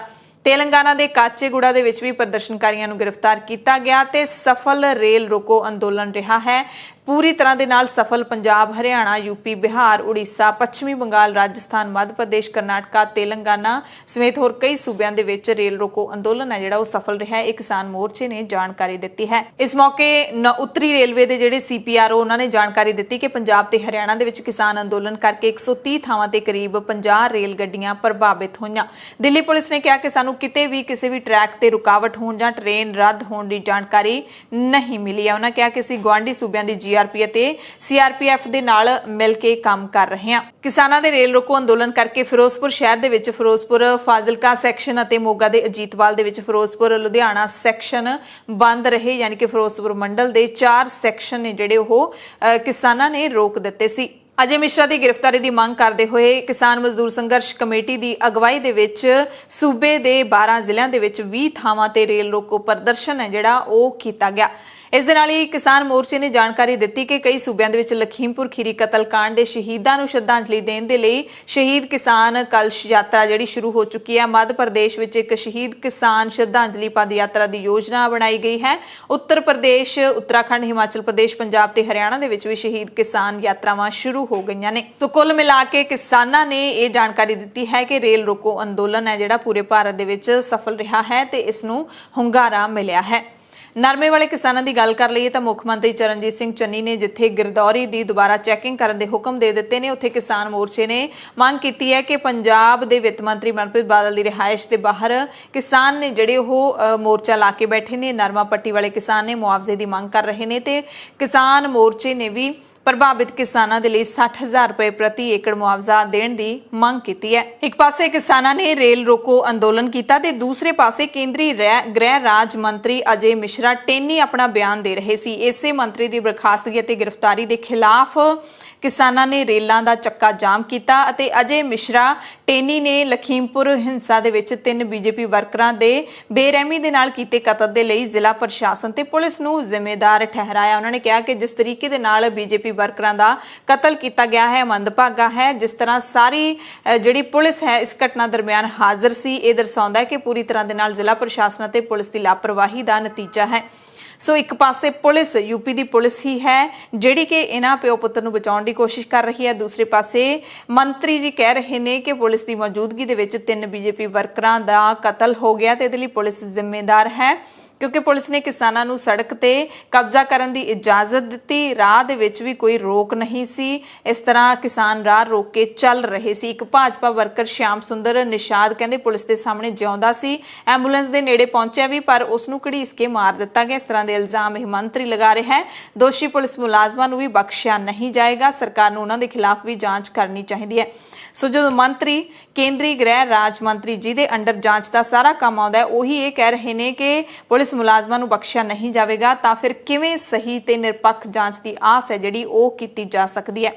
मिश्रा ਸਿੰਘਾ खुर्द पिंड ਦੇ ਵਿੱਚ प्रार्थना सभा ਦੇ ਵਿੱਚ ਪਹੁੰਚਿਆ ਹੋਇਆ ਸੀ ਤੇ ਹਿੰਸਾ ਵਿੱਚ ਮਾਰੇ ਗਏ ਜਿਹੜੇ ਬੀਜੇਪੀ ਦੇ ਵਰਕਰ ਨੇ ਉਹਨਾਂ ਨੂੰ ਸ਼ਰਧਾਂਜਲੀ ਦੇਣ ਦੇ ਲਈ ਪਹੁੰਚਿਆ ਹੋਇਆ ਸੀ ਜਦੋਂ ਉਸਨੇ ਬਿਆਨ ਦਿੱਤੇ। ਸਿੰਘੂ ਬਾਰਡਰ ਦੀ ਘਟਨਾ ਦੀ ਗੱਲ ਕਰ ਲਈਏ ਤਾਂ ਸਿੱਖ ਪ੍ਰਚਾਰਕ ਰਣਜੀਤ ਸਿੰਘ ਢੱਡਰੀਆਂ ਵਾਲੇ ਨੇ ਸਿੰਘੂ ਬਾਰਡਰ ਦੀ ਘਟਨਾ ਤੇ ਆਪਣਾ ਵੱਖਰਾ ਹੀ ਜਿਹੜਾ ਵਿਵਾਦ ਹੈ ਉਹ ਛੇੜ ਦਿੱਤਾ ਹੈ। ਢੱਡਰੀਆਂ ਵਾਲੇ ਨੇ ਲਖਬੀਰ ਸਿੰਘ ਦੇ ਕਤਲ ਤੇ ਸਵਾਲੀਆ ਚਿੰਨ੍ਹ ਲਾਉਂਦੇ ਹੋਏ ਲਖਬੀਰ ਸਿੰਘ ਦੀ ਤਰਫਦਾਰੀ ਕਰਦਿਆਂ ਕਿਹਾ ਕਿ ਜੋ ਬੇਅਦਬੀ ਕੀਤੀ ਗਈ ਹੈ ਉਹ ਸਰਬਲੋਕ ਗ੍ਰੰਥ ਦੀ ਪੋਥੀ ਦੀ ਬੇਅਦਬੀ ਕੀਤੀ ਗਈ ਹੈ। ਸ਼੍ਰੀ ਗੁਰੂ ਗ੍ਰੰਥ ਸਾਹਿਬ ਜੀ ਦੀ ਬੇਅਦਬੀ ਨਹੀਂ ਕੀਤੀ ਗਈ ਕਿਉਂਕਿ ਸਰਬਲੋਕ ਗ੍ਰੰਥ ਨੂੰ ਅੱਧੇ ਜਿਹੜੇ ਸਿੱਖ ਨੇ ਉਹ ਮੰਨਦੇ ਹੀ ਨਹੀਂ। ਸ਼੍ਰੀ ਗੁਰੂ ਗ੍ਰੰਥ ਸਾਹਿਬ ਜੀ ਦੀ ਬੇਅਦਬੀ ਤਾਂ ਹੋਈ ਹੀ ਨਹੀਂ। ਪਰ ਕਮਾਲ ਦੀ ਗੱਲ ਹੈ ਕਿ ਨਿਹੰਗ ਸਿੰਘਾਂ ਨੇ ਪਹਿਲੀਆਂ ਵੀਡੀਓਜ਼ ਦੇ ਵਿੱਚ ਦਾਅਵਾ ਕੀਤਾ ਸੀ ਕਿ ਸ਼੍ਰੀ ਗੁਰੂ ਗ੍ਰੰਥ ਸਾਹਿਬ ਜੀ ਦੀ ਬੇਅਦਬੀ ਹੋਈ ਸੀ। ਫਿਰ ਉਹਨਾਂ ਨੇ ਕਿਹਾ ਸਰਬਲੋਕ ਗ੍ਰੰਥ ਦੀ ਬੇਅਦਬੀ ਹੋਈ ਹੈ ਤੇ ਉਹ ਵੱਖੋ ਵੱਖਰੇ ਬਿਆਨ ਦੇ ਰਹੇ ਨੇ ਤੇ ਇੱਥੇ ਇਹ ਸਮਝਣ ਦੀ ਲੋੜ ਹੈ ਕਿ ਸ਼੍ਰੀ ਗੁਰੂ ਗ੍ਰੰਥ ਸਾਹਿਬ ਜੀ ਦੀ ਬੇਅਦਬੀ ਤਾਂ ਹੋਈ ਨਹੀਂ, ਸਰਬ ਲੋਕ ਗ੍ਰੰਥ ਦੀ ਬੇਅਦਬੀ ਹੋਈ ਹੈ। ਇੰਨਾ ਹੀ ਨਹੀਂ, ਢੱਡਰੀਆਂ ਵਾਲੇ ਨੇ ਗੁਰੂ ਘਰ ਜਾਣ ਵਾਲੇ ਲੋਕਾਂ ਨੂੰ ਡਰਾਉਣ ਦੀ ਵੀ ਕੋਸ਼ਿਸ਼ ਕੀਤੀ ਹੈ ਕਿ ਹੁਣ ਪਤਿਤ ਸਿੱਖ ਸੋਚ ਸਮਝ ਕੇ ਗੁਰੂ ਘਰ ਜਾਣ ਕਿਉਂਕਿ ਇਹ ਲੋਕ ਨੇ ਜਿਹੜੇ ਬੇਅਦਬੀ ਦੇ ਇਲਜ਼ਾਮ ਦੇ ਵਿੱਚ ਤੁਹਾਡਾ ਸਿਰ ਵੀ ਵੱਢ ਸਕਦੇ ਨੇ, ਤੁਹਾਨੂੰ ਵੀ ਵੱਢ ਸਕਦੇ ਨੇ। ਦਾੜੀ ਕੱਟਣ ਵਾਲੇ ਸਿੱਖਾਂ ਨੂੰ ਨਸੀਹਤ ਦਿੰਦਿਆਂ ਕਿਹਾ ਕਿ ਜੋ ਤੁਸੀਂ ਸੱਚਖੰਡ ਸ੍ਰੀ ਦਰਬਾਰ ਸਾਹਿਬ ਮੱਥਾ ਟੇਕਣ ਜਾਓਗੇ ਤਾਂ ਪਹਿਲਾਂ ਵੇਖ ਲਿਓ ਕਿ ਅੰਦਰ 4-5 ਬੰਦੇ ਨੇ ਕਿ ਨਹੀਂ, ਇਕੱਲਾ ਨਾ ਅੰਦਰ ਵੜ ਜਾਇਓ, ਬਦਲਾ ਲੈਣ ਵਾਲੇ ਬੰਦੇ ਹੋ ਸਕਦਾ ਹੈ ਕਿ ਤੁਹਾਨੂੰ ਹੀ ਵੱਢ ਦੇਣ। ਸੋ ਇਸ ਤਰ੍ਹਾਂ ਦੇ ਬਿਆਨ ਨੇ ਜਿਹੜੇ ਉਹ ਢੱਡਰੀਆਂ ਵਾਲੇ ਨੇ ਦਿੱਤੇ ਨੇ। ਤੇ ਰਣਜੀਤ ਸਿੰਘ ਢੱਡਰੀਆਂ ਵਾਲੇ ਨੇ ਕਿਸਾਨ ਲੀਡਰਾਂ ਨੂੰ ਵੀ ਉਕਸਾਉਣ ਦੀ ਕੋਸ਼ਿਸ਼ ਕੀਤੀ ਹੈ ਕਿ ਇਸ ਤਰ੍ਹਾਂ ਦੇ ਬੰਦਿਆਂ ਦੀ ਜਿੰਨੀ ਤੁਸੀਂ ਭੀੜ ਇਕੱਠੀ ਕਰੋਗੇ ਤੁਹਾਡਾ ਵੀ ਨੁਕਸਾਨ ਹੋਏਗਾ ਤੇ ਇਹਨਾਂ ਦਾ ਤਾਂ ਹੋਏਗਾ ਹੀ ਹੋਏਗਾ। ਸੋ ਇਸ ਤਰ੍ਹਾਂ ਦੇ ਜਿਹੜੇ ਬਿਆਨ ਨੇ ਉਹ ਢੱਡਰੀਆਂ ਵਾਲੇ ਨੇ ਆਪਣੇ ਚੈਨਲ ਦੇ ਉੱਤੇ ਵੀਡੀਓ ਪਾ ਕੇ ਦਿੱਤੇ ਨੇ। ਪਰ ਕਮਾਲ ਦੀ ਗੱਲ ਇਹ ਹੈ, ਕਮਾਲ ਦੀ ਗੱਲ ਇਹ ਬਈ ਕਹਿੰਦੇ ਸੀ ਸਰਬ ਲੋਕ ਗ੍ਰੰਥ ਦੀ ਪੋਥੀ ਨੂੰ ਚੱਕਣ ਲੱਗਿਆ ਸੀ, ਚੱਕ ਕੇ ਭੱਜਣ ਲੱਗਿਆ ਸੀ। ਪਹਿਲੀ ਵੀਡੀਓ, ਦੂਜੀ ਵੀਡੀਓ, ਤੀਜੀ ਵੀਡੀਓ ਤੇ ਹੁਣ ਬਣਾ ਪਤਾ ਸਾਰੇ ਸਿੱਖਾਂ 'ਚ ਕੀ ਦਿੱਤਾ, ਗੁਰੂ ਗ੍ਰੰਥ ਸਾਹਿਬ ਨੂੰ ਚੱਕ ਕੇ ਲੈ ਚੱਲਿਆ ਸੀ। ਜਿੰਨੇ ਰਮਾਲਾਂ ਵਾਲੇ ਹੋ ਸੋਚ ਕੇ ਗੁਰਦੁਆਰੇ ਜਾਇਓ। ਕੈਮਰਾ ਜਿੱਥੇ ਲੱਗੇ ਹੋਣ, ਜਿੱਥੇ ਕੈਮਰੇ ਲੱਗੇ ਹੋਣ, ਜਿਹੜੇ ਗੁਰਦੁਆਰਿਆਂ 'ਚ ਕੈਮਰੇ ਨਹੀਂ ਲੱਗੇ ਉੱਥੇ ਕੈਮਰੇ ਲਵਾਓ, ਕਿਤੇ ਬੇਅਦਬੀਆਂ ਦੇ ਨਾਂ ਤੇ ਲੋਕੀ ਆਪਣੀਆਂ ਦੁਸ਼ਮਣੀਆਂ ਨਾ ਕੱਢ ਜਾਣ। ਤੇ ਨਿਹੰਗ ਸਿੰਘਾਂ ਨੇ ਇਹ ਵੀ ਚੈਲੰਜ ਕੀਤਾ ਹੈ ਕਿ ਇਹ ਸਾਬਿਤ ਕਰਨ ਤੋਂ ਬਾਅਦ ਅਸੀਂ ਢੱਡਰੀਆਂ ਵਾਲੇ ਨੂੰ ਪਰਮੇਸ਼ਰ ਦੁਆਰ ਵਾਪਸ ਨਹੀਂ ਜਾਣ ਦੇਵਾਂਗੇ। ਸਾਰੀ ਉਮਰ ਉਸ ਨੂੰ ਨਿਹੰਗਾਂ ਦੇ ਘੋੜਿਆਂ ਦੀ ਲਿੱਦ ਚੁੱਕਣੀ ਪਵੇਗੀ। ਸੋ ਇਸ ਤਰ੍ਹਾਂ ਦਾ ਚੈਲੰਜ ਆ ਜਿਹੜਾ ਕੀਤਾ। ਰਣਜੀਤ ਸਿੰਘ ਢੱਡਰੀਆਂ ਵਾਲੇ ਇਹ ਮੰਗ ਕਰ ਰਹੇ ਨੇ ਕਿ ਬੇਅਦਬੀ ਦਾ ਸਬੂਤ ਦਿਖਾਓ। ਸੋ ਇੱਥੇ ਲੋਕ ਨੇ ਜਿਹੜੇ, ਬਹੁਤ ਸਾਰੇ ਲੋਕ ਸੋਸ਼ਲ ਮੀਡੀਆ ਤੇ ਢੱਡਰੀਆਂ ਵਾਲੇ ਨੂੰ ਜਵਾਬ ਵੀ ਦੇ ਰਹੇ ਨੇ ਕਿ 450 ਥਾਵਾਂ ਤੇ ਹੁਣ ਤੱਕ ਬੇਅਦਬੀ ਹੋ ਚੁੱਕੀ ਹੈ।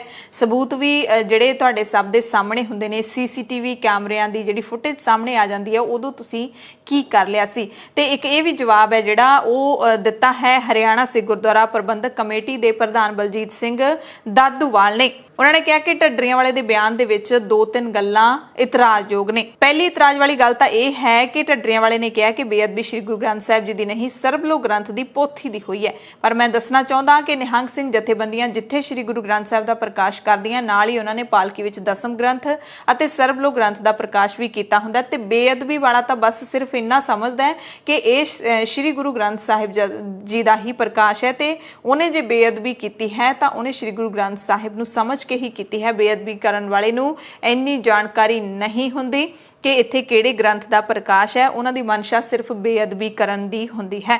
ਦੂਸਰੀ ਮੰਦਭਾਗੀ ਗੱਲ ਕਹਿੰਦੇ ਢੱਡਰੀਆਂ ਵਾਲੇ ਨੇ ਇਹ ਕੀਤੀ ਹੈ ਕਿ ਰੁਮਾਲਾਂ ਵਾਲੇ ਤੇ ਮੋਨੇ ਲੋਕ ਨੇ ਜਿਹੜੇ ਉਹ ਸੋਚ ਸਮਝ ਕੇ ਗੁਰਦੁਆਰਾ ਸਾਹਿਬ ਜਾਣ। ਇਹ ਕਹਿੰਦੇ ਬਹੁਤ ਹੀ ਵੱਡਾ ਪਾੜਾ ਖੜਾ ਕਰਨ ਵਾਲਾ ਬਿਆਨ ਹੈ, ਡਰਾਉਣ ਵਾਲੀ ਬਿਆਨਬਾਜ਼ੀ ਹੈ ਢੱਡਰੀਆਂ ਵਾਲੇ ਦੀ। ਗੁਰੂ ਘਰ ਜਾਣ ਵਾਲਿਆਂ ਨੂੰ ਡਰਾਉਣ ਦਾ ਯਤਨ ਕੀਤਾ ਹੈ। ਦਾਦੂਵਾਲ ਨੇ ਢੱਡਰੀਆਂ ਵਾਲਿਆਂ ਨੂੰ ਕਿਹਾ ਕਿ ਇਹਨਾਂ ਦੇ ਆਪਣੇ ਡੇਰੇ ਦੇ ਨੇੜੇ ਕਈ ਵਾਰੀ ਘਟਨਾਵਾਂ ਵਾਪਰੀਆਂ ਨੇ ਬੇਅਦਬੀ ਦੀਆਂ, ਉਸ ਬਾਰੇ ਹਾਲੇ ਤੱਕ ਕਿਉਂ ਕੁਝ ਨਹੀਂ ਕੀਤਾ। ਦਾਦੂਵਾਲ ਨੇ ਕਿਹਾ ਕਿ ਜੇ ਰਣਜੀਤ ਸਿੰਘ ਨੂੰ ਨਿਹੰਗ ਜਥੇਬੰਦੀਆਂ ਸਿੱਖ ਸੰਪਰਦਾਵਾਂ ਦੇ ਨਾਲ ਕੋਈ ਖਾਸ ਐਲਰਜੀ ਹੈ ਤਾਂ ਆਪਸ ਵਿੱਚ ਬੈਠ ਕੇ ਸੁਲਝਾ ਲੈਣ, ਇਸ ਤਰ੍ਹਾਂ ਪਾੜਾ ਪਾਉਣ ਵਾਲੀਆਂ ਗੱਲਾਂ ਨਾ ਕਰਨ। ਦਾਦੂਵਾਲ ਨੇ ਢੱਡਰੀਆਂ ਵਾਲੇ ਨੂੰ ਸਲਾਹ ਦਿੰਦਿਆਂ ਕਿਹਾ ਕਿ ਗੁਰਮਤ ਦਾ ਪ੍ਰਚਾਰ ਕਰੋ, ਨਾ ਕਿ ਸਿੱਖ ਕੌਮ ਦੇ ਵਿੱਚ ਪਾੜਾ ਪਾਓ। ਬੇਅਦਬੀ ਮਾਮਲੇ ਦੇ ਵਿੱਚ ਰੁਮਾਲਾ ਵਾਲਿਆਂ ਦੀ, ਮੋਨੇ ਵਿਅਕਤੀਆਂ ਦੀ ਗੱਲ ਆਖਿਰਕਾਰ ਕਿੱਥੋਂ ਆਈ? ਇਹ ਤੁਹਾਡੀ ਜਿਹੜੀ ਅੰਦਰਲੀ ਜਿਹੜੀ ਸੋਚ ਹੈ ਉਸਦਾ ਜਿਹੜਾ ਖੁਲਾਸਾ ਹੁੰਦਾ ਹੈ ਕਿ ਤੁਸੀਂ ਕਿਸ ਸੋਚ ਦੇ ਮਾਲਕ ਹੋ। ਜਿਹੜਾ ਬੇਅਦਬੀ ਕਰਨ ਵਾਲਾ ਉਹ ਤਾਂ ਗੁਰੂ ਗ੍ਰੰਥ ਸਾਹਿਬ ਸਮਝ ਕੇ ਬੇਅਦਬੀ ਕਰਦਾ। ਨਿਹੰਗ ਸਿੰਘ ਸਾਰੇ ਧਰਮ ਗ੍ਰੰਥਾਂ ਦਾ ਸਤਿਕਾਰ ਕਰਦੇ ਆ ਔਰ ਪਾਲਕੀ ਸਾਹਿਬ ਬੱਸ ਦੇ ਵਿੱਚ ਸੁਭਾਇਮਾਨ ਨਾਲੋਂ ਨਾਲ ਸਤਿਗੁਰ ਦੀ ਛਤਰ ਛਾਇਆ ਦੇ ਵਿੱਚ, ਗੁਰੂ ਗ੍ਰੰਥ ਸਾਹਿਬ ਦੀ ਛਤਰ ਛਾਇਆ ਦੇ ਵਿੱਚ ਨਿਹੰਗ ਸਿੰਘਾਂ ਦੇ ਜਿਹੜੇ ਦਲ ਪੰਥ ਆ ਉਹ ਚੱਲਦੇ ਆ। ਸੋ ਮੈਂ ਇੱਕ ਗੱਲ ਕਹਿਣੀ ਚਾਹੁੰਦਾ ਕਿ ਬੇਅਦਬੀ ਕਰਨ ਵਾਲਾ ਤਾਂ ਗੁਰੂ ਗ੍ਰੰਥ ਸਾਹਿਬ ਦੀ ਬੇਅਦਬੀ ਕਰਨ ਗਿਆ ਜੇ ਉਹ ਬੇਅਦਬੀ ਦੀ ਘਟਨਾ ਵਾਪਰੀ। ਦੂਸਰਾ, ਹਰੇਕ ਬੇਅਦਬੀ ਦੀ ਘਟਨਾ ਟੀਵੀ ਕੈਮਰੇ 'ਚ ਕੈਦ ਨਹੀਂ ਹੁੰਦੀ। ਉਹ ਗੁਰਦੁਆਰਾ ਨਹੀਂ ਹੈ, ਉੱਥੇ ਤਾਂ ਤੰਬੂ ਲੱਗਿਆ ਹੋਇਆ ਕਿਸਾਨੀ ਸੰਘਰਸ਼ ਦੇ ਵਿੱਚ ਨਿਹੰਗ ਸਿੰਘ ਬੈਠੇ ਆ ਤੰਬੂਆਂ ਦੇ ਵਿੱਚ। ਉੱਥੇ ਕਿੰਨੀ ਵਾਰ ਤੰਬੂ ਪੁੱਟੇ ਗਏ ਔਰ ਉੱਥੇ ਬੇਅਦਬੀ ਦੀ ਜੇ ਘਟਨਾ ਹੋਈ ਹੈ ਤੇ ਉੱਥੇ ਕਿਹੜੇ ਸੀਸੀਟੀਵੀ ਕੈਮਰੇ ਲੱਗੇ ਸੀ ਵੀ ਜਿਹਦਾ ਸਬੂਤ ਸਾਹਮਣੇ ਲਿਆਂਦਾ ਜਾਵੇ ਵੀ ਉਧਰ ਕਿਸਾਨ ਲੀਡਰ ਰਾਕੇਸ਼ ਟਿਕੈਤ ਨੇ ਵੀ ਕਿਸਾਨ ਮੋਰਚੇ ਦੇ ਵਿੱਚ ਫਿਲਹਾਲ ਨਿਹੰਗ ਸਿੰਘਾਂ ਦੀ ਕੋਈ ਲੋੜ ਨਾ ਹੋਣ ਦਾ ਬਿਆਨ ਦਿੱਤਾ ਹੈ। ਰਾਕੇਸ਼ ਟਿਕੈਤ ਨੇ ਕਿਹਾ ਕਿ ਜਦੋਂ ਲੋੜ ਹੋਏਗੀ ਉਦੋਂ ਬੁਲਾ ਲਿਆ ਜਾਵੇਗਾ। ਹਾਲਾਂਕਿ ਸਾਫ਼-ਸਾਫ਼ ਨਹੀਂ ਕਿਹਾ ਕਿ ਨਿਹੰਗ ਸਿੰਘ ਇੱਥੋਂ ਚਲੇ ਜਾਣ, ਬਲਕਿ ਇਸ ਤਰੀਕੇ ਦੇ ਨਾਲ ਕਿਹਾ ਕਿ ਜਦੋਂ ਲੋੜ ਹੋਏਗੀ ਅਸੀਂ ਬੁਲਾ ਲਵਾਂਗੇ। ਫਿਰ ਦੁਹਰਾਇਆ ਕਿ ਜਿਹੜੀ ਘਟਨਾ ਵਾਪਰੀ ਇਸ ਦਾ ਕਿਸਾਨ ਮੋਰਚੇ ਦੇ ਨਾਲ ਕੋਈ ਸੰਬੰਧ ਨਹੀਂ ਹੈ। ਕਿਸਾਨ ਮੋਰਚਾ ਲਗਾਤਾਰ ਇਸ ਘਟਨਾ ਤੋਂ ਆਪਣੇ ਆਪ ਨੂੰ ਵੱਖ करन दी कोशिश कर रहा है। खुद का मामला था, व्यक्तिगत मामला था, धार्मिक मामला था और इससे किसान के उससे ना जोड़ा जाए। भारत सरकार इससे किसान के इशू पे इसको ना जोड़े। ये उन्होंने दोनों तरफ से बयान उनके साफ हैं कि ये हमारा मामला था, ये धार्मिक मामला था और भारत सरकार किसानों से इसको ना जोड़े। और किसानों ने भी यही कहा कि इसका किसानी इशू नहीं था, ये एक धार्मिक इशू था। तो उनसे बातचीत कर रहे हैं और बातचीत ये है कि उनकी अभी ज़रूरत नहीं है यहाँ पे। कभी ज़रूरत होगी तो फिर उनको बुलवा लिया जाएगा और उस सेंसिटिव जो वो है वहाँ से उनसे उस संबंध में बातचीत निहंग सिख जो है उनसे बातचीत हो। और जो फौजें हैं क्योंकि बिल्कुल फ्रंट लाइन पे है और सरकार कभी भी माहौल ख़राब करवा सकती है और ये जो भी षड्यंत्र था ये पूर्ण रूप से सरकारों की देन है। ਤੇ ਜੇ ਨਿਹੰਗ ਸਿੰਘਾਂ ਦੀ ਗੱਲ ਕਰ ਲਈਏ ਤਾਂ ਐਤਵਾਰ ਸ਼ਾਮ ਨੂੰ ਉਹਨਾਂ ਨੇ ਪ੍ਰੈਸ ਕਾਨਫਰੰਸ ਕੀਤੀ ਸੀ ਸਿੰਘੂ ਬਾਰਡਰ ਤੇ ਇਹਨਾਂ ਸਾਰੀਆਂ ਗੱਲਾਂ ਦੇ ਜਵਾਬ ਦਿੱਤੇ ਸੀ। ਸੰਯੁਕਤ ਕਿਸਾਨ ਮੋਰਚਾ ਜਿਹੜਾ ਕਹਿ ਰਿਹਾ ਹੈ ਕਿ ਸਾਡਾ ਇਸ ਘਟਨਾ ਦੇ ਨਾਲ ਕੋਈ ਸੰਬੰਧ ਨਹੀਂ, ਉਸ ਦਾ ਵੀ ਜਵਾਬ ਦਿੱਤਾ ਸੀ। ਅਤੇ ਜੋ ਨਿਹੰਗ ਸਿੰਘਾਂ ਦੇ ਉੱਤੇ ਅੱਤਵਾਦੀ ਹੋਣ ਦੇ ਇਲਜ਼ਾਮ ਲੱਗ ਰਹੇ ਨੇ ਜਾਂ ਫਿਰ ਜਿਹੜਾ ਹੈਗਾ ਤਾਲਿਬਾਨੀਆਂ ਤੋਂ ਵੀ ਵੱਧ ਕਰੂਰ ਹੋਣ ਦੇ ਇਲਜ਼ਾਮ ਲੱਗ ਰਹੇ ਨੇ, ਉਹਨਾਂ ਸਾਰਿਆਂ ਦੇ ਇਲਜ਼ਾਮ ਦਿੱਤੇ ਸੀ ਤੇ ਨਾਲ ਹੀ ਚੈਲੰਜ ਕੀਤਾ ਸੀ ਖਾਸ ਕਰਕੇ ਯੋਗੇਂਦਰ ਯਾਦਵ ਨੂੰ ਕਿ ਸਾਡੇ ਸਾਹਮਣੇ ਆ ਕੇ ਬੈਠੇ, ਫਿਰ ਅਸੀਂ ਸਾਰੀਆਂ ਗੱਲਾਂ ਦੇ ਜਵਾਬ ਦੇ ਦੇਵਾਂਗੇ ਤੇ ਉਹ ਵੀ ਸਾਡੀਆਂ ਸਾਰੀਆਂ ਗੱਲਾਂ ਦੇ ਜਵਾਬ ਦੇਣ। ਤੇ ਨਾਲ ਹੀ ਉਹਨਾਂ ਨੇ ਸਿੱਖ ਸੰਗਤ ਦੇ ਲਈ ਇੱਕ ਟੈਲੀਫੋਨ ਨੰਬਰ ਜਾਰੀ ਕੀਤਾ ਹੈ ਕਿ ਜੇ ਸਾਨੂੰ ਸੰਗਤ ਕਹੇਗੀ ਜਾਂ ਇੱਥੇ ਬੈਠੇ ਕਿਸਾਨ ਕਹਿਣਗੇ ਤਾਂ ਅਸੀਂ ਮੋਰਚਾ ਛੱਡ ਕੇ ਪੰਜਾਬ ਨੂੰ ਵਾਪਸ ਜਾ ਸਕਦੇ ਹਾਂ, ਪਰ ਅਸੀਂ ਕਿਸਾਨ ਲੀਡਰਾਂ ਦੇ ਕਹਿਣ ਤੇ ਨਹੀਂ ਜਾਵਾਂਗੇ। ਉਹ ਜਿੱਥੇ ਮਰਜ਼ੀ ਬੈਠ ਕੇ ਮੈਂ ਜੋਗਿੰਦਰ ਯਾਦਵ ਨੂੰ ਚੈਲੰਜ ਕਰ ਲੈਣਾ, ਜਿੱਥੇ ਮਰਜ਼ੀ ਸਾਹਮਣੇ ਬੈਠ ਕੇ ਗੱਲ ਕਰਦੇ ਤੇਰੀ ਜ਼ਰੂਰਤ ਆ, ਭਕਾਈ ਕੁੱਤਿਆਂ ਵਾਲੀ ਨਾ ਮਾਰ, ਅਸੀਂ ਜਿੱਥੇ ਮਰਜ਼ੀ ਬੁਲਾ ਅਸੀਂ ਆਉਂਦੇ ਆ ਲਾਈਵ ਚੱਲਦੇ ਤੇ ਗੱਲਾਂ ਬਾਤਾਂ ਹੋਣਗੀਆਂ, ਸਾਡੇ ਸਵਾਲਾਂ ਦਾ ਜਵਾਬ ਦਿਓ। ਬੋਲੇ ਸੋ ਨਿਹਾਲ ਸਤਿ ਸ੍ਰੀ ਅਕਾਲ। ਉਦੋਂ ਜੋਗਿੰਦਰ ਯਾਦਵ ਉਦੋਂ ਕਿਉਂ ਨਹੀਂ ਆਇਆ ਜਦੋਂ ਆਰਐਸਐਸ ਬੀਜੇਪੀ ਚੜ ਕੇ ਆ ਗਈ ਸੀ ਸਟੇਜ ਦੇ ਉੱਤੇ, ਕਿਸਾਨਾਂ ਨੂੰ ਮਾਰਕੁੱਟ ਕਰ ਰਹੀ ਸੀ, ਉਦੋਂ ਇਹ ਜੋਗਿੰਦਰ ਯਾਦਵ ਕਿੱਥੇ ਗਿਆ ਸੀ? ਕਿੱਥੇ ਗਿਆ ਸੀਗਾ? ਉਹ ਤਾਂ ਕਹਿੰਦੇ ਸਾਡੇ ਹੈ ਨਹੀਂ ਗੇ, ਆ ਸਾਡੇ ਤੇ ਇਲਜ਼ਾਮਬਾਜ਼ੀ ਕਰ ਰਹੇ ਨੇ। ਸਾਡੇ ਕੋਲ ਵੱਡੇ ਖੁਲਾਸੇ ਜੇ ਅਸੀਂ ਆਪਦੀ ਆਈ ਤੇ ਆ ਕੇ ਇਹਨਾਂ ਨੂੰ ਭੱਜਣ ਨੂੰ ਰਾਹ ਨਹੀਂ ਦੇਣਾ ਸਾਡੇ ਲੀਡਰਾਂ ਨੂੰ। ਸਿੰਘੂ ਬਾਰਡਰ ਦੀ ਇਸ ਘਟਨਾ ਦੇ ਮਾਮਲੇ ਦੇ ਵਿੱਚ ਚੰਡੀਗੜ੍ਹ ਦੇ ਇੱਕ ਕਾਲਜ ਦੇ ਪ੍ਰੋਫੈਸਰ ਪੰਡਿਤ ਰਾਓ ਤਰੇਨਵਰ ਦੇ ਕੌਮੀ ਘੱਟ ਗਿਣਤੀ ਕਮਿਸ਼ਨ ਦੇ ਚੇਅਰਪਰਸਨ ਨੂੰ ਚਿੱਠੀ ਲਿਖੀ ਹੈ ਤੇ ਚਿੱਠੀ ਲਿਖ ਕੇ ਪੁਲਿਸ ਹਿਰਾਸਤ ਦੌਰਾਨ ਅਤੇ ਪੇਸ਼ੀ ਭੁਗਤਣ ਲਈ ਖੜਨ ਸਮੇਂ ਨਿਹੰਗ ਸਿੰਘਾਂ ਦੀਆਂ ਧਾਰਮਿਕ ਭਾਵਨਾਵਾਂ ਦਾ ਖਿਆਲ ਰੱਖਣ ਦੀ ਅਪੀਲ ਕੀਤੀ ਹੈ। ਕਿਹਾ ਕਿ ਪੇਸ਼ੀ ਦੌਰਾਨ ਨਿਹੰਗ ਸਿੰਘਾਂ ਦੇ ਨਾਲ ਜਿਹੜਾ ਹੈਗਾ ਉਹ ਮਰਿਆਦਾ ਦੇ ਪੱਖ ਤੋਂ ਸਹੀ ਸਲੂਕ ਕੀਤਾ ਜਾਵੇ। ਸੋਨੀਪਤ ਦੇ ਐਸਐਸਪੀ ਅਤੇ ਹਰਿਆਣਾ ਦੇ ਡੀਜੀਪੀ ਨੂੰ ਵੀ ਫੌਰੀ ਹਦਾਇਤਾਂ ਜਾਰੀ ਕਰਨ ਦੀ ਬੇਨਤੀ ਕੀਤੀ ਹੈ। ਨਾਲ ਹੀ ਕੁਝ ਉਹਨਾਂ ਨੇ ਹਵਾਲੇ ਦਿੱਤੇ ਨੇ ਕਿ 2021 ਦੇ ਵਿੱਚ ਇਸ ਤਰ੍ਹਾਂ ਦੀ ਜਿਹੜੀ ਇੱਕ ਘਟਨਾ ਵਾਪਰੀ ਸੀ ਜਦੋਂ ਨਿਹੰਗ ਸਿੰਘ ਦੇ ਕੇਸਾਂ ਦੀ ਜਿਹੜੀ ਬੇਅਦਬੀ ਕੀਤੀ ਸੀ, ਦਸਤਾਰ ਉਤਾਰੀ ਗਈ ਸੀ ਤੇ ਮਨੁੱਖੀ ਹੱਕਾਂ ਦੀ ਉਲੰਘਣਾ ਹੈ। ਕੋਈ ਵੀ ਇਨਸਾਨ ਜੋ ਵੀ ਕੋਈ ਪਹਿਰਾਵਾ ਪਹਿਨਦਾ ਹੈ ਜੇ ਉਹਦੇ ਨਾਲ ਹਿਰਾਸਤ ਵਿੱਚ ਰਹਿਣ ਦੌਰਾਨ ਛੇੜਛਾੜ ਕੀਤੀ ਜਾਂਦੀ ਹੈ ਤਾਂ ਉਸ ਤੇ ਹਿਊਮਨ ਰਾਈਟਸ ਦੀ ਇਹ ਉਲੰਘਣਾ ਹੁੰਦੀ ਹੈ, ਵਾਇਓਲੇਸ਼ਨ ਹੁੰਦੀ ਹੈ। ਇਸ ਲਈ ਉਹਨਾਂ ਨੇ ਬੇਨਤੀ ਕੀਤੀ ਹੈ ਕਿ ਫੌਰੀ ਜਿਹੜੇ ਕੌਮੀ ਘੱਟ ਗਿਣਤੀ ਕਮਿਸ਼ਨ ਦੇ ਚੇਅਰਪਰਸਨ ਨੇ ਉਹ ਹਰਿਆਣਾ ਦੇ ਪ੍ਰਸ਼ਾਸਨ ਨੂੰ ਇਹ ਹਦਾਇਤਾਂ ਜਾਰੀ ਕਰਨ ਕਿ ਇਸ ਤਰ੍ਹਾਂ ਨਾ ਕੀਤਾ ਜਾਵੇ। ਤੇ ਸਿੰਘੂ ਬਾਰਡਰ ਦੀ ਇਸ ਘਟਨਾ ਨੂੰ ਲੈ ਕੇ ਪੰਜਾਬ ਦੇ ਗੁਰੂ ਘਰਾਂ ਦੇ ਵਿੱਚ ਅਰਦਾਸਾਂ ਹੋਣੀਆਂ ਵੀ ਸ਼ੁਰੂ ਹੋ ਗਈਆਂ ਨੇ। ਤਰਨਤਾਰਨ ਦੇ ਇੱਕ ਪਿੰਡ ਦੇ ਵਿੱਚ ਗ੍ਰੰਥੀ ਸਿੰਘ ਦੇ ਵੱਲੋਂ ਅਰਦਾਸ ਕੀਤੀ ਗਈ ਹੈ, ਉਹ ਤੁਸੀਂ ਸੁਣ ਸਕਦੇ ਹੋ, ਜਿਸ ਦੇ ਵਿੱਚ ਬੇਅਦਬੀ ਦੀ ਘਟਨਾ ਤੇ ਸੋਧਾ ਲਾਉਣ ਨੂੰ ਲੈ ਕੇ ਜ਼ਿਕਰ ਕੀਤਾ ਗਿਆ ਹੈ। ਚੜ੍ਹਦੀ ਕਲਾ ਕਰਨੀ ਆਪ ਜੀ ਦੇ ਚਰਨਾਂ ਕਮਲਾਂ ਪਾਸ ਅਰਦਾਸ ਬੇਨਤੀ ਹੈ ਕਿ ਬਹੁਤ ਲੰਬੇ ਸਮੇਂ ਤੋਂ ਆਪ ਜੀ ਦੇ ਸਰੂਪਾਂ ਦੀਆਂ ਬੇਅਦਬੀਆਂ ਹੋ ਰਹੀਆਂ ਸਨ। ਆਪ ਜੀ ਨੇ ਕਿਰਪਾ ਕੀਤੀ ਹੈ, ਜਬੈ ਬਾਣ ਲਾਗਿਓ ਤਬੈ ਹੋਸ ਜਾਗਿਓ। ਆਪ ਜੀ ਨੇ ਕਿਰਪਾ ਕਰਕੇ ਬਾਬਾ ਨਾਰਾਇਣ ਸਿੰਘ ਤੇ ਬਾਬਾ ਸਰਬਜੀਤ ਸਿੰਘ ਉੱਪਰ ਕਿਰਪਾ ਕਰਕੇ ਇਹ ਦੁਸ਼ਟ ਨੂੰ ਸਜ਼ਾ ਦਿਵਾਈ ਹੈ। जयकार कीयो धर्मिया का पापी को दंड दियो। कृपा करके आप जी ने आप सेवा ली है ते गुरमुख प्यारियां ने गिरफ्तारियां दित्तियां ने। कृपा करनी सरकारी दरबारे चढ़दी कला करनी सदा अंग संगे अभंगम विभूते आप अंग संग। ਪੰਜਾਬ ਦੇ ਮੁੱਖ ਮੰਤਰੀ ਚਰਨਜੀਤ ਸਿੰਘ ਚੰਨੀ ਦੀ ਅਗਵਾਈ ਦੇ ਵਿੱਚ ਪੰਜਾਬ ਕੈਬਨਿਟ ਦੀ ਸੋਮਵਾਰ ਨੂੰ ਬੈਠਕ ਹੋਈ। ਇਸ ਬੈਠਕ ਦੇ ਵਿੱਚ ਦੋ ਵੱਡੇ ਫੈਸਲੇ ਨੇ ਜਿਹੜੇ ਉਹ ਲਏ ਗਏ ਨੇ। ਮੰਤਰੀ ਮੰਡਲ ਨੇ ਸ਼ਹਿਰੀ ਤੇ ਪੇਂਡੂ ਖੇਤਰਾਂ ਦੇ ਵਿੱਚ ਖਪਤਕਾਰਾਂ ਦੇ ਪਾਣੀ ਦੇ ਬਕਾਇਆ ਬਿੱਲ ਮਾਫ ਕਰਨ ਦਾ ਐਲਾਨ ਕੀਤਾ ਗਿਆ ਹੈ। ਅਗਲੇ ਸਾਲ ਦੀ ਸ਼ੁਰੂਆਤ ਵਿੱਚ ਹੋਣ ਵਾਲੀਆਂ ਵਿਧਾਨ ਸਭਾ ਚੋਣਾਂ ਦੇ ਮੱਦੇਨਜ਼ਰ ਇਹ ਛੋਟ ਦਾ ਐਲਾਨ ਕੀਤਾ ਗਿਆ ਹੈ। ਹਾਲਾਂਕਿ ਪਾਣੀ ਦਾ ਜਿਹੜਾ ਬਿੱਲ ਹੁੰਦਾ ਹੈ ਉਹ ਇੰਨਾ ਜ਼ਿਆਦਾ ਨਹੀਂ ਹੁੰਦਾ, ਪਰ ਮੁੱਖ ਮੰਤਰੀ ਚੰਨੀ ਨੇ ਖੜੇ ਜਿਹੜੇ ਬਕਾਇਆ ਬਿੱਲ ਨੇ, ਜਿਹੜੇ ਲੋਕ ਉਹਨਾਂ ਕ ਬਿੱਲ ਵੀ ਭਰ ਨਹੀਂ ਸਕਦੇ, ਉਹਨਾਂ ਨੂੰ ਜ਼ਰੂਰ ਰਾਹਤ ਮਿਲੇਗੀ। ਤੇ ਇਸ ਫੈਸਲੇ ਦੇ ਨਾਲ ਕਹਿੰਦੇ ਸੂਬੇ ਤੇ ਕਰੀਬ 1800 ਕਰੋੜ ਰੁਪਏ ਦਾ ਵਾਧੂ ਬੋਝ ਪਵੇਗਾ। ਮੰਤਰੀ ਮੰਡਲ ਨੇ ਪਾਣੀ ਦਾ ਜਿਹੜਾ ਬਿੱਲ ਹੈ ਉਹਦਾ ਇੱਕ ਰੇਟ ਹੁਣ ਫਿਕਸ ਕਰ ਦਿੱਤਾ ਹੈ। ਪੂਰੇ ਪੰਜਾਬ ਦੇ ਵਿੱਚ ਪਾਣੀ ਦਾ ਬਿੱਲ ਹੈ ਜਿਹੜਾ ਉਹ ਸਿਰਫ 50 ਰੁਪਏ ਦਾ ਆਏਗਾ। ਹਰੇਕ ਪਰਿਵਾਰ ਨੂੰ ਬਿਨਾਂ ਕਿਸੇ ਭੇਦਭਾਵ ਦੇ ਹਰ ਕਿਸੇ ਨੂੰ ਇੱਕੋ ਜਿਹਾ ਬਿੱਲ ਹੈ ਜਿਹੜਾ ਉਹ ਦੇਣਾ ਪਵੇਗਾ। ਤੇ ਜਿਹੜੇ 125 ਗਜ਼ ਦੇ ਪਲਾਟ ਤੱਕ ਦੇ ਲੋਕਾਂ ਦੇ ਲਈ ਪਹਿਲਾਂ ਤੋਂ ਹੀ ਪਾਣੀ ਮਾਫ ਸੀ, ਉਹਨਾਂ ਦਾ ਮਾਫ ਹੀ ਰਹੇਗਾ। ਸਾਰੇ ਸ਼ਹਿਰਾਂ ਦੇ ਵਿੱਚ ਸਾਰੇ ਲੋਕਾਂ ਦੇ 700 ਕਰੋੜ ਰੁਪਏ ਦੇ ਪਾਣੀ ਦੇ ਬਕਾਇਆ ਬਿੱਲ ਮਾਫ ਕਰਨ ਦਾ ਐਲਾਨ ਕੀਤਾ ਗਿਆ ਹੈ। ਪਿੰਡਾਂ ਵਿੱਚ ਪੰਚਾਇਤਾਂ ਦੇ ਜਿਹੜੇ ਪਾਣੀ ਦੇ ਪੈਂਡਿੰਗ ਬਿੱਲ ਪਏ ਨੇ ਉਹ ਵੀ ਮਾਫ ਕਰਨ ਦਾ ਐਲਾਨ ਕਰ ਦਿੱਤਾ ਗਿਆ। ਇਹਦੇ ਨਾਲ ਕਰੀਬ 1168 ਕਰੋੜ ਰੁਪਏ ਜਿਹੜੇ ਨੇ ਉਹ ਮਾਫ ਕੀਤੇ ਜਾਣਗੇ ਪੰਜਾਬ ਦੇ ਵਿੱਚ ਪਿੰਡਾਂ ਦੀਆਂ ਪੰਚਾਇਤਾਂ ਦੇ। ਪਾਣੀ ਦੀ ਸਪਲਾਈ ਵਾਲੇ ਟਿਊਬਵੈਲਾਂ ਦੇ ਬਿਜਲੀ ਦੇ ਬਿੱਲ ਵੀ ਹੁਣ ਸੂਬਾ ਸਰਕਾਰ ਭਰੇਗੀ।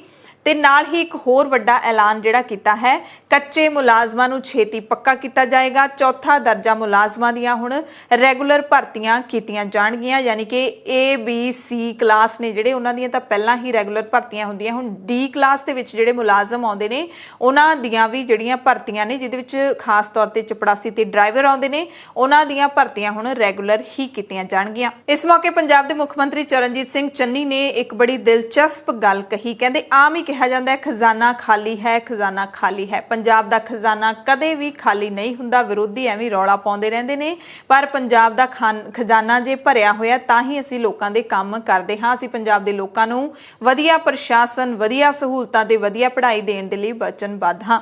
ਸੋ ਮੁੱਖ ਮੰਤਰੀ ਚੰਨੀ ਨੇ ਇਹ ਜਿਹੜਾ ਬਿਆਨ ਦਿੱਤਾ, ਪੰਜਾਬ ਦਾ ਖਜ਼ਾਨਾ ਕਦੇ ਖਾਲੀ ਨਹੀਂ ਹੁੰਦਾ, ਤੇ ਬਹੁਤ ਚੰਗੀ ਗੱਲ ਹੈ, ਕਿਉਂਕਿ ਖਜ਼ਾਨਾ ਸ਼ਾਇਦ ਕਦੇ ਖਾਲੀ ਹੁੰਦਾ ਵੀ ਨਹੀਂ, ਪਰ ਖਜ਼ਾਨਾ ਕਿਤੇ ਹੋਰ ਚਲਾ ਜਾਂਦਾ ਹੈ। ਲੋਕਾਂ ਦੇ ਕੋਲ ਆਉਣ ਦੀ ਬਜਾਏ ਖਜ਼ਾਨਾ ਹੋਰ ਕਿਤੇ ਚਲਾ ਜਾਂਦਾ ਹੈ। ਪਰ ਚੰਨੀ ਇਹ ਦਾਅਵਾ ਕਰਦੇ ਦਿਖਾਈ ਦਿੰਦੇ ਨੇ ਕਿ ਖਜ਼ਾਨਾ ਜਿਹੜਾ ਹੈਗਾ ਉਹ ਲੋਕਾਂ ਦੇ ਉੱਤੇ ਹੀ ਲਾਇਆ ਜਾਏਗਾ। ਨਾਲ ਹੀ ਪੰਜਾਬ ਦੇ ਜਿਹੜੇ ਵਿੱਤ ਮੰਤਰੀ ਮਨਪ੍ਰੀਤ ਬਾਦਲ ਵੀ ਬੈਠੇ ਸੀ ਤੇ ਲੋਕਾਂ ਨੇ ਉਹਨਾਂ ਦੇ ਚਿਹਰੇ ਦੇ ਜਿਹੜੇ ਹਾਵ ਭਾਵ ਨੂੰ ਲੈ ਕੇ ਬੜੇ ਜਿਹੜੇ ਇਸ ਤਰ੍ਹਾਂ ਦੇ ਵੀਡੀਓਜ਼ ਨੇ ਜਿਹੜੇ ਉਹ ਬਣਾਉਣੇ ਸ਼ੁਰੂ ਵੀ ਕਰ ਦਿੱਤੇ ਨੇ, ਜਿਸ ਨੂੰ ਦੇਖ ਕੇ ਜਿਹੜਾ ਹੈਗਾ ਵਿੱਤ ਮੰਤਰੀ ਮਨਪ੍ਰੀਤ ਬਾਦਲ ਦੀ ਹਾਲਤ ਨੂੰ ਬਿਆਨ ਕੀਤਾ ਜਾ ਰਿਹਾ ਹੈ ਗਾਣਿਆਂ ਦੇ ਰਾਹੀਂ। ਕਈ ਸਾਡੇ ਵਿਰੋਧੀ ਕਹੀ ਜਾਂਦੇ ਖਜ਼ਾਨਾ ਖਾਲੀ ਹੈ ਜੀ, ਇਹ ਹੈ ਜੀ, ਉਹ ਹੈ ਜੀ। ਪੰਜਾਬ ਦਾ ਖਜ਼ਾਨਾ ਕਦੇ ਖਾਲੀ ਨਹੀਂ ਹੁੰਦਾ, ਨਾ ਅਸੀਂ ਖਾਲੀ ਹੋਣ ਦੇਣਾ, ਭਰਿਆ ਰਹੇਗਾ।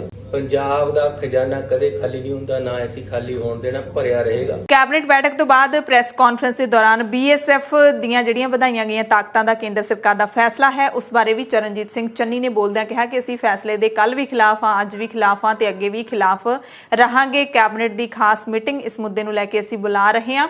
ਜੇ ਲੋੜ ਪਈ ਤਾਂ ਅਸੀਂ ਸਾਰੀਆਂ ਪਾਰਟੀਆਂ ਦੀ ਬੈਠਕ ਵੀ ਬੁਲਾਵਾਂਗੇ ਤੇ ਜੇ ਫਿਰ ਵੀ ਕੇਂਦਰ ਸਰਕਾਰ ਨੇ ਆਪਣਾ ਫੈਸਲਾ ਵਾਪਸ ਨਾ ਲਿਆ ਤਾਂ ਅਸੀਂ ਵਿਧਾਨ ਸਭਾ ਦਾ ਸਪੈਸ਼ਲ ਸੈਸ਼ਨ ਹੈ ਜਿਹੜਾ ਇਸ ਮੁੱਦੇ ਦੇ ਉੱਤੇ ਸੱਦਾਂਗੇ। ਤੇ ਨਾਲ ਹੀ ਉਹਨਾਂ ਨੇ ਸੁਖਬੀਰ ਬਾਦਲ ਨੂੰ ਵੀ ਇਸ ਮੁੱਦੇ ਤੇ ਸਿਆਸਤ ਨਾ ਕਰਨ ਦੀ ਨਸੀਹਤ ਹੈ ਜਿਹੜੀ ਉਹ ਦੇ ਦਿੱਤੀ। ਉਹਨਾਂ ਨੇ ਕਿਹਾ ਕਿ ਬੜਾ ਸੰਵੇਦਨਸ਼ੀਲ ਮੁੱਦਾ ਹੈ, ਪੰਜਾਬ ਦੇ ਨਾਲ ਜੁੜਿਆ ਹੋਇਆ ਹੈ, ਇਸ ਨੂੰ ਭੜਕਾਊ ਸ਼ਬਦਾਂ ਦੇ ਵਿੱਚ ਸੁਖਬੀਰ ਬਾਦਲ ਪੇਸ਼ ਨਾ ਕਰਨ, ਅਸੀਂ ਪੰਜਾਬ ਦੀ ਅਮਨ ਸ਼ਾਂਤੀ ਨੂੰ ਭੰਗ ਨਹੀਂ ਹੋਣ ਦੇਵਾਂਗੇ ਤੇ ਸੁਖਬੀਰ ਬਾਦਲ ਨੂੰ ਸੂਬੇ ਦੇ ਵਿੱਚ ਅੱਤਵਾਦ ਵਰਗੀ ਜਿਹੜੀ ਭੜਕਾਹਟ ਹੈ ਉਹ ਪੈਦਾ ਕਰਨ ਦੀ ਲੋੜ ਨਹੀਂ ਹੈ, ਅਸੀਂ ਅਜਿਹਾ ਨਹੀਂ ਹੋਣ ਦੇਵਾਂਗੇ। ਮੈਂ ਸੁਖਬੀਰ ਬਾਦਲ ਜੀ ਦੀ ਇੱਕ ਪ੍ਰੈਸ ਕਾਨਫਰੰਸ ਦੇਖੀ ਹੈ, ਮੈਂ ਉਹਨਾਂ ਨੂੰ ਬੇਨਤੀ ਕਰਨਾ ਚਾਹੁੰਦਾ ਕਿ ਸੈਂਸਿਟਿਵ ਇਸ਼ੂ ਹੈ, ਪੂਰੇ ਸੂਬੇ ਦੀ ਗੱਲ ਹੈ, ਸੂਬੇ ਦੀ ਜਿਹੜੀ ਜੋ ਇਹਦੇ ਕਨਸਟੀਟਿਊਸ਼ਨਲ ਰਾਈਟ ਹੈ, ਸਟੇਟ ਐਂਡ ਸੈਂਟਰਲ ਸਟੇਟ ਦੇ ਰਿਲੇਸ਼ਨ ਹੈ, ਜੋ ਫੈਡਰਲ ਸਿਸਟਮ ਸਾਡਾ ਕਨਸਟੀਟਿਊਸ਼ਨ ਸਾਨੂੰ ਦਿੰਦਾ ਹੈ, ਉਸ ਦੇ ਅਧਿਕਾਰਾਂ ਦੀ ਗੱਲ ਹੈ। ਇਸ ਕਰਕੇ ਇਸ ਨੂੰ ਭੜਕਾਊ ਸ਼ਬਦਾਂ ਦੇ ਵਿੱਚ ਨਾ ਕਰੋ। ਅਸੀਂ ਪੰਜਾਬ ਦੇ ਵਿੱਚ ਅਮਨ ਸ਼ਾਂਤੀ ਬਹਾਲ ਕਰਨਾ ਸਰਕਾਰ ਦੀ ਜ਼ਿੰਮੇਵਾਰੀ ਹੈ, ਅਸੀਂ ਉਸ ਤੇ ਖੜੇ ਹਾਂ, ਕਿਸੇ ਤਰ੍ਹਾਂ ਵੀ ਅਸੀਂ ਅਮਨ ਸ਼ਾਂਤੀ ਭੰਗ ਨਹੀਂ ਹੋਣ ਦੇਵਾਂਗੇ। ਜਿਸ ਤਰ੍ਹਾਂ ਦੇ ਉਹਨਾਂ ਨੇ ਉਹਦੀ ਪ੍ਰੈਸ ਕਾਨਫਰੰਸ ਕੀਤੀ ਹੈ ਕਿ ਜੀ ਹਰਮੰਦਰ ਸਾਹਿਬ ਦੇ ਵਿੱਚ ਉਹ ਆ ਕੇ ਵੜ ਜਾਣਗੇ, ਇਹ ਤਾਂ ਹਰਮੰਦਰ ਸਾਹਿਬ ਦੇ ਵਿੱਚ ਬਾੜਦੇ ਜੀ, ਇਹ ਤਾਂ ਚੰਨੀ ਨੇ ਉੱਥੇ ਦੇਤਾ ਜੀ। ਉਹ ਯਾਰ ਸਾਨੂੰ ਤਾਂ ਅਗਲੇ ਨੇ ਪੁੱਛਿਆ ਨਹੀਂ, ਇੱਕ ਆਰਡਰ ਕੱਢ ਕੇ ਅਖਬਾਰਾਂ 'ਚੋਂ ਪਤਾ ਲੱਗਿਆ ਕਿ ਇਹ ਆਰਡਰ ਨਿਕਲ ਗਿਆ। ਇਸ ਕਰਕੇ ਇਸ ਤਰ੍ਹਾਂ ਦੀ ਭੜਕਾਹਟ ਸੂਬੇ ਦੇ ਵਿੱਚ ਪਾਉਣ ਦੀ ਜ਼ਰੂਰਤ ਨਹੀਂ ਹੈ। ਸੁਖਬੀਰ ਬਾਦਲ ਜੀ, ਮੈਂ ਤੁਹਾਨੂੰ ਰਿਕੁਐਸਟ ਕਰਾਂਗਾ, ਜਾਤ ਬਰਾਦਰੀ ਜਾਂ ਧਰਮਾਂ ਦੇ ਨਾਮ ਤੇ ਸਾਡੇ ਬੰਦਿਆਂ ਨੂੰ ਏਕਤਾ ਹੋਣੀ ਜ਼ਰੂਰੀ ਹੈ। ਇਹਦੇ ਵਿੱਚ ਜੇ ਕੋਈ ਭੜਾਟ ਕਰਦਾ ਉਹ ਪੰਜਾਬ ਦਾ ਦੁਸ਼ਮਣ ਹੈ, ਉਹ ਦੇਸ਼ ਦਾ ਦੁਸ਼ਮਣ ਹੈ। ਇਸ ਕਰਕੇ ਸੁਖਬੀਰ ਬਾਦਲ ਜੀ ਅਨਨੈਸੈਸਰੀਲੀ ਬਿਨਾਂ ਮਤਲਬ ਤੇ ਹਰਮੰਦਰ ਸਾਹਿਬ ਦੇ ਵਿੱਚ ਵੜ ਜਾਏਗੀ ਆ ਕੇ ਦੁਰਗਿਆਣਾ ਮੰਦਿਰ 'ਚ, ਇਹ ਕੀ ਮਤਲਬ ਹੈ ਗੱਲਾਂ ਕਰਨ ਦਾ। ਦਰਅਸਲ ਐਤਵਾਰ ਨੂੰ ਗੁਰੂ ਕੀ ਨਗਰੀ ਅੰਮ੍ਰਿਤਸਰ ਪਹੁੰਚੇ ਸੁਖਬੀਰ ਬਾਦਲ ਨੇ ਦੋਸ਼ ਲਾਇਆ ਸੀ ਕਿ ਕੇਂਦਰ ਸਰਕਾਰ ਨੇ ਮੁੱਖ ਮੰਤਰੀ ਚਰਨਜੀਤ ਸਿੰਘ ਚੰਨੀ ਦੀ ਸਹਿਮਤੀ ਤੋਂ ਬਾਅਦ ਹੀ BSF ਨੂੰ ਵਾਧੂ ਤਾਕਤਾਂ ਪੰਜਾਬ ਦੇ ਵਿੱਚ ਦਿੱਤੀਆਂ ਨੇ। 5 ਅਕਤੂਬਰ ਨੂੰ ਚੰਨੀ ਨੇ ਗ੍ਰਹਿ ਮੰਤਰੀ ਅਮਿਤ ਸ਼ਾਹ ਦੇ ਨਾਲ ਮੁਲਾਕਾਤ ਕੀਤੀ ਸੀ। ਕਹਿੰਦੇ ਉਸ ਤੋਂ ਬਾਅਦ ਕੇਂਦਰ ਨੇ ਇਹ ਫੈਸਲਾ ਲਿਆ ਹੈ। ਪੰਜਾਬ ਵਿੱਚ ਆਰਮੀ ਰੂਲ ਲਾਗੂ ਕਰ ਦਿੱਤਾ, ਅੱਧਾ ਪੰਜਾਬ ਹੁਣ ਸੈਂਟਰ ਦੇ ਕੰਟਰੋਲ 'ਚ ਆ ਗਿਆ। ਜਿੰਨੇ ਬਾਰਡਰ ਡਿਸਟ੍ਰਿਕਟ ਦੇ ਪਿੰਡ ਹੈ, ਸ਼ਹਿਰ ਹੈ, ਦਰਬਾਰ ਸਾਹਿਬ ਹੈ, ਭਗਵਾਨ ਵਾਲਮੀਕੀ ਦਾ ਤੀਰਥ ਹੈ, ਦੁਰਗਿਆਣਾ ਮੰਦਿਰ ਹੈ, ਹੁਣ ਸਾਰਾ BSF ਦੇ ਕੰਟਰੋਲ ਦੇ ਥੱਲੇ ਹੈ। ਜਦੋਂ ਮਰਜ਼ੀ ਚਾਹਣ ਅੰਦਰ ਵੜ ਸਕਦੇ ਹੈ, ਇਸ ਇਲਾਕੇ ਜਦੋਂ ਮਰਜ਼ੀ ਚਾਹਣ ਫੜ ਕੇ ਅੰਦਰ ਕਰ ਸਕਦੇ ਹੈ। ਉਹਨਾਂ ਦੀ ਕੋਈ ਸਟੇਟ ਪਾਵਰ ਹੀ ਨਹੀਂ ਹੈ। ਫਿਰ ਆਪਾਂ ਸਟੇਟ ਐਂਡ ਦੋਸ਼ੀ ਸਭ ਤੋਂ ਵੱਡਾ ਚੰਨੀ ਮੁੱਖ ਮੰਤਰੀ ਹੈ ਜਿਹੜੀ ਸਹਿਮਤੀ ਦੇ ਕੇ ਹੈ। ਮੁੱਖ ਸੂਬੇ ਦੀ ਸਹਿਮਤੀ ਦੇ ਬਗੈਰ ਨਹੀਂ ਹੁੰਦਾ, ਤੇ ਸਹਿਮਤੀ ਦੇ ਕੇ ਹੁਣ ਜਦੋਂ ਗਏ ਸੀ ਚੰਨੀ ਮਿਲ ਕੇ ਆਏ ਸੀ ਹੋਮ ਮਿਨਿਸਟਰ ਨੂੰ, ਸਹਿਮਤੀ ਦੇ ਕੇ ਆਏ। ਸਭ ਤੋਂ ਵੱਡਾ ਪਿੱਠ ਤੇ ਛੁਰਾ ਇਸ ਕਾਂਗਰਸ ਦੇ ਮੁੱਖ ਮੰਤਰੀ। ਮੁੱਖ ਮੰਤਰੀ ਚਰਨਜੀਤ ਸਿੰਘ ਚੰਨੀ ਦੀ ਪ੍ਰੈਸ ਕਾਨਫਰੰਸ ਦੇ ਵਿੱਚ ਪੱਤਰਕਾਰਾਂ ਨੇ ਨਵਜੋਤ ਸਿੰਘ ਸਿੱਧੂ ਬਾਰੇ ਵੀ ਸਵਾਲ ਪੁੱਛਿਆ ਕਿ ਜਿਹੜੀ ਤੁਹਾਡੀ ਐਤਵਾਰ ਦੀ ਰਾਤ ਨੂੰ ਲੰਬੀ ਸਾਰੀ ਬੈਠਕ ਹੋਈ ਅੱਧੀ ਰਾਤ ਤੱਕ, ਉਹਦੇ ਵਿੱਚ ਕੀ ਫੈਸਲਾ ਹੋਇਆ। ਤਾਂ ਚਰਨਜੀਤ ਸਿੰਘ ਚੰਨੀ ਨੇ ਇੱਕ ਸੰਖੇਪ ਜਿਹਾ ਜਵਾਬ ਦਿੱਤਾ ਹੈ ਕਿ ਜਿੰਨੇ ਮਰਜ਼ੀ ਨੁਕਾਤੀ ਏਜੰਡਾ ਹੋਵੇ, ਸਾਰੇ ਜਿਹੜੇ ਨੇ ਕੰਮ ਕੀਤੇ ਜਾਣਗੇ, ਹਰ ਕੰਮ ਕਰਾਂਗੇ, ਘਰ ਘਰ ਦੇ ਵਿੱਚ ਚੱਲੀ ਗੱਲ, ਸਰਕਾਰ ਕਰੇਗੀ ਮਸਲੇ ਹੱਲ। ਇਹ ਡਾਇਲੌਗ ਉਹਨਾਂ ਨੇ ਬੋਲਿਆ। ਕਹਿੰਦੇ ਕਾਂਗਰਸ ਪ੍ਰਧਾਨ ਨਵਜੋਤ ਸਿੰਘ ਸਿੱਧੂ ਦੇ ਨਾਲ ਸਾਡਾ ਕੋਈ ਮਤਭੇਦ ਨਹੀਂ ਹੈ, ਉਹ ਸਾਡੇ ਪ੍ਰਧਾਨ ਨੇ, ਮੁੱਦੇ ਚੁੱਕਣਾ ਉਹਨਾਂ ਦਾ ਕੰਮ ਹੈ। ਜੇ ਫਿਰ ਵੀ ਉਹਨਾਂ ਦੇ ਮਨ 'ਚ ਕੋਈ ਗੱਲ ਹੈਗੀ ਹੈ ਤਾਂ ਅਸੀਂ ਉਹਨਾਂ ਨੂੰ ਨਾਲ ਬਿਠਾ ਕੇ ਗੱਲ ਕਰ ਲਵਾਂਗੇ। 13 ਪੁਆਇੰਟ ਹੋਣ, 18 ਪੁਆਇੰਟ ਹੋਣ, 21 ਪੁਆਇੰਟ ਹੋ ਗਏ, 24 ਪੁਆਇੰਟ ਹੋਣ, ਜੋ ਏਜੰਡਾ ਹੈ SEO इन बिन लागू कर रहे हैं, कोई भी पॉइंट बाहर नहीं रहेगा। नवजोत सिंह सिद्धू जी, जे ਤੁਹਾਨੂੰ ਲੱਗਦਾ ਹੈ ਕਿ ਕੋਈ ਸਾਡੇ 'ਚ ਫਰਕ ਹੈ, ਮੈਂ ਅਗਲੀ ਮੀਟਿੰਗ 'ਚ ਇੱਥੇ ਬਿਠਾ ਲਾਂਗਾ ਉਹਨਾਂ ਨੂੰ। ਏਕਤਾ ਦੇ ਨਾਲ ਸਾਰਾ ਕੁਝ ਚੱਲ ਰਿਹਾ ਹੈ, ਹਰ ਸਿਸਟਮ ਦੇ ਵਿੱਚ ਠੀਕ ਹੈ। ਉਹਨਾਂ ਨੇ ਇਸ਼ੂ ਉਠਾਏ, ਹਰ SEO ਇਸ਼ੂਜ਼ ਨੂੰ ਪਾਰਟੀ ਪ੍ਰਧਾਨ ਦਾ ਰਾਈਟ ਹੈ ਕਿ ਉਹ ਉਠਾਵੇ ਤੇ ਪਾਰਟੀ ਦੀ ਆਈਡੀਓਲੋਜੀ ਨੂੰ ਅਸੀਂ ਇੰਪਲੀਮੈਂਟ ਕਰਨਾ ਹੈ। पार्टी सुप्रीम है, फिर मैं कह खजाना खाली है, मेरी आइडियोलॉजी ये है, सुनो, वो मेरी आइडियोलॉजी ये है, वो कहता कर्जा साडे ते कोई गल नहीं। एक ਉਹਨਾਂ ਦੇ ਉੱਪਰ ਵੀ ਹਾਈ ਕਮਾਂਡ ਹੈ, ਉਹ ਆਪਣੀ ਹਾਈ ਕਮਾਂਡ ਨੂੰ ਦੱਸ ਰਹੇ, ਸਾਨੂੰ ਵੀ ਦੱਸ ਰਹੇ ਨਾਲ, ਅਸੀਂ ਰਲ ਕੇ ਸਾਰੇ ਮੁੱਦੇ ਹੱਲ ਹੋ ਜਾਣੇ ਹੈ। ਇਹ ਗੱਲ ਤੁਹਾਨੂੰ ਮੈਂ ਦੱਸ ਦੇਣਾ ਅੱਜ ਕਿ ਘਰ ਘਰ ਦੇ ਵਿੱਚ ਚੱਲੀ ਗੱਲ, ਸਰਕਾਰ ਕਰੇਗੀ ਮਸਲੇ ਦਾ। ਦਰਅਸਲ ਐਤਵਾਰ ਦੀ ਰਾਤ ਨੂੰ 8:30 ਵਜੇ ਦੋਵਾਂ ਵੱਡੇ ਲੀਡਰਾਂ ਦੇ ਵਿਚਾਲੇ ਬੈਠਕ ਸ਼ੁਰੂ ਹੋਈ ਸੀ। ਜਿਹੜਾ ਮੰਨਿਆ ਜਾ ਰਿਹਾ ਹੈ ਕਿ ਹਾਈ ਕਮਾਂਡ ਦੇ ਹੁਕਮਾਂ ਦੇ ਉੱਤੇ ਚੰਨੀ ਅਤੇ ਸਿੱਧੂ ਦੇ ਵਿਚਾਲੇ ਬੈਠਕ ਹੋਈ ਹੈ। ਇਸ ਮੀਟਿੰਗ ਦੇ ਵਿੱਚ ਕੇਂਦਰੀ ਆਬਜ਼ਰਵਰ ਹਰੀਸ਼ ਚੌਧਰੀ ਵੀ ਮੌਜੂਦ ਸਨ ਅਤੇ ਕੈਬਨਿਟ ਮੰਤਰੀ ਪ੍ਰਗਟ ਸਿੰਘ ਵੀ ਮੌਜੂਦ ਸਨ ਅਤੇ ਇਸ ਮੀਟਿੰਗ ਦੇ ਜਿਹੜੇ ਜ਼ਿਆਦਾ ਵੇਰਵੇ ਤਾਂ ਬਾਹਰ ਕੱਢੇ ਹੀ ਨਹੀਂ ਗਏ, ਪਰ ਇਹ ਜ਼ਰੂਰ ਜਾਣਕਾਰੀ ਮਿਲੀ ਹੈ ਕਿ ਸਿੱਧੂ ਨੇ ਜਿਹੜੇ ਮਸਲੇ ਸੀ ਆਪਦੇ ਡੀਜੀਪੀ ਏਜੀ ਦੋਵਾਂ ਨੂੰ ਬਦਲਣ ਦੇ ਉਹ ਵੀ ਚੁੱਕੇ ਨੇ ਅਤੇ ਨਾਲ ਹੀ ਜਿਹੜਾ 18 ਨੁਕਾਤੀ ਏਜੰਡਾ ਉਹਦੇ ਵਿੱਚੋਂ 13 ਤੇ ਗੱਲ ਕਰਨ ਨੂੰ ਜਿਹੜਾ ਉਹਨਾਂ ਨੇ ਸੋਨੀਆ ਗਾਂਧੀ ਨੂੰ ਵੀ ਚਿੱਠੀ ਲਿਖੀ ਹੈ ਉਸ ਬਾਰੇ ਵੀ ਗੱਲਬਾਤ ਕੀਤੀ ਹੈ। ਇਸ ਦਰਮਿਆਨ ਇਹ ਵੀ ਜਾਣਕਾਰੀ ਮਿਲੀ ਕਿ ਸੋਮਵਾਰ ਦੀ ਸ਼ਾਮ ਨੂੰ ਜਿਹੜੇ ਆਬਜ਼ਰਵਰ ਹੈਗੇ ਨੇ ਕਾਂਗਰਸ ਦੇ ਹਰੀਸ਼ ਚੌਧਰੀ ਉਹਨਾਂ ਦੇ ਨਾਲ ਪੰਜਾਬ ਕਾਂਗਰਸ ਭਵਨ ਦੇ ਵਿੱਚ ਮੀਟਿੰਗ ਹੋਈ ਹੈ। ਨਵਜੋਤ ਸਿੰਘ ਸਿੱਧੂ ਦੀ ਮੀਟਿੰਗ ਹੋਈ ਹੈ। ਇੱਕ ਦਿਨ ਪਹਿਲਾਂ ਮੁੱਖ ਮੰਤਰੀ ਚੰਨੀ ਦੇ ਨਾਲ ਮੁਲਾਕਾਤ ਹੋਈ, ਉਸ ਤੋਂ ਪਹਿਲਾਂ ਦਿੱਲੀ ਗਏ ਹੋਏ ਸੀ, ਰਾਹੁਲ ਗਾਂਧੀ ਦੇ ਨਾਲ ਮੁਲਾਕਾਤ ਹੋਈ, ਹਰੀਸ਼ ਰਾਵਤ ਦੇ ਨਾਲ ਮੁਲਾਕਾਤ ਹੋਈ ਤੇ ਹੁਣ ਹਰੀਸ਼ ਚੌਧਰੀ ਦੇ ਨਾਲ ਮੁਲਾਕਾਤ ਦੇ ਵਿੱਚੋਂ ਕੀ ਕੁਝ ਨਿਕਲਣਾ ਹੈ ਇਸ ਦੇ ਵੇਰਵੇ ਜਿਹੜੇ ਬਾਹਰ ਆਉਣ ਤੇ ਹੀ ਅਸੀਂ ਤੁਹਾਨੂੰ ਦੱਸ ਸਕਦੇ ਹਾਂ। ਇਸੇ ਦਰਮਿਆਨ ਨਵਜੋਤ ਸਿੰਘ ਸਿੱਧੂ ਦੀ ਪਤਨੀ ਨਵਜੋਤ ਕੌਰ ਸਿੱਧੂ ਦਾ ਬੜਾ ਤਿੱਖਾ ਬਿਆਨ ਆਇਆ ਨਵਜੋਤ ਸਿੰਘ ਸਿੱਧੂ ਦੇ ਅਸਤੀਫੇ ਨੂੰ ਲੈ ਕੇ। ਨਵਜੋਤ ਕੌਰ ਨੇ ਕਿਹਾ ਕਿ ਸਿੱਧੂ ਦੇ ਕੰਮ ਨਹੀਂ ਹੋਏ ਜਿਸ ਪੱਧਰ ਦੇ ਉਹ ਕੰਮ ਕਰਨਾ ਚਾਹੁੰਦੇ ਸੀ, ਇਸ ਕਰਕੇ ਉਹਨਾਂ ਨੂੰ ਅਸਤੀਫਾ ਦੇਣਾ ਪਿਆ। ਪਹਿਲਾਂ ਵੀ ਉਹਨਾਂ ਨੇ ਮੰਤਰਾਲਾ ਛੱਡ ਦਿੱਤਾ ਸੀ, ਵਿਧਾਇਕ ਬਣ ਕੇ ਹੀ ਕੰਮ ਕਰਨਾ ਠੀਕ ਸਮਝਿਆ। ਉਹਨਾਂ ਨੇ ਕਿਹਾ ਕਿ ਜਿਹੜੀ ਬੈਠਕ ਹੋਈ ਹੈ ਉਹਦੇ ਵਿੱਚ ਬਿਜਲੀ ਸਮਝੌਤਿਆਂ ਨੂੰ ਲੈ ਕੇ ਚਰਚਾ ਹੋਈ ਹੈ। ਇਸ ਦਰਮਿਆਨ ਨਵਜੋਤ ਕੌਰ ਸਿੱਧੂ ਨੇ ਸਾਬਕਾ ਮੁੱਖ ਮੰਤਰੀ ਕੈਪਟਨ ਅਮਰਿੰਦਰ ਸਿੰਘ ਨੂੰ ਵੀ ਚੈਲੰਜ ਕੀਤਾ ਕਿ ਉਹ ਸਿੱਧੂ ਦੇ ਮੁਕਾਬਲੇ ਅੰਮ੍ਰਿਤਸਰ ਈਸਟ ਤੋਂ ਆ ਕੇ ਚੋਣ ਲੜਨ।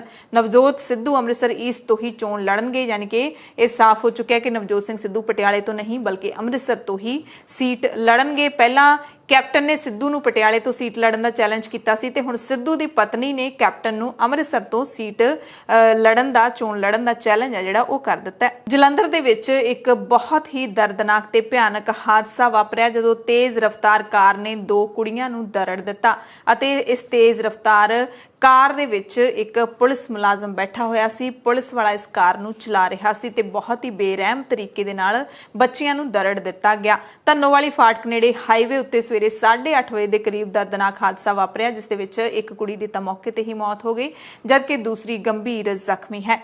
ਮੌਕੇ ਤੇ ਮੌਜੂਦ ਰਾਹਗੀਰਾਂ ਨੇ ਦੱਸਿਆ ਤੇ ਸੀਸੀਟੀਵੀ ਦੇ ਵਿੱਚ ਵੀ ਸਾਫ਼ ਤੌਰ ਤੇ ਦੇਖਿਆ ਗਿਆ ਕਿ ਸਵੇਰੇ 8:30 ਵਜੇ ਦੇ ਕਰੀਬ 2 ਕੁੜੀਆਂ ਨਵਜੋਤ ਕੌਰ ਤੇ ਮਮਤਾ ਧੰਨੋਵਾਲੀ ਫਾਟਕ ਸਾਹਮਣੇ ਤੋਂ ਸੜਕ ਪਾਰ ਕਰਨ ਦੇ ਲਈ ਖੜੀਆਂ ਸਨ।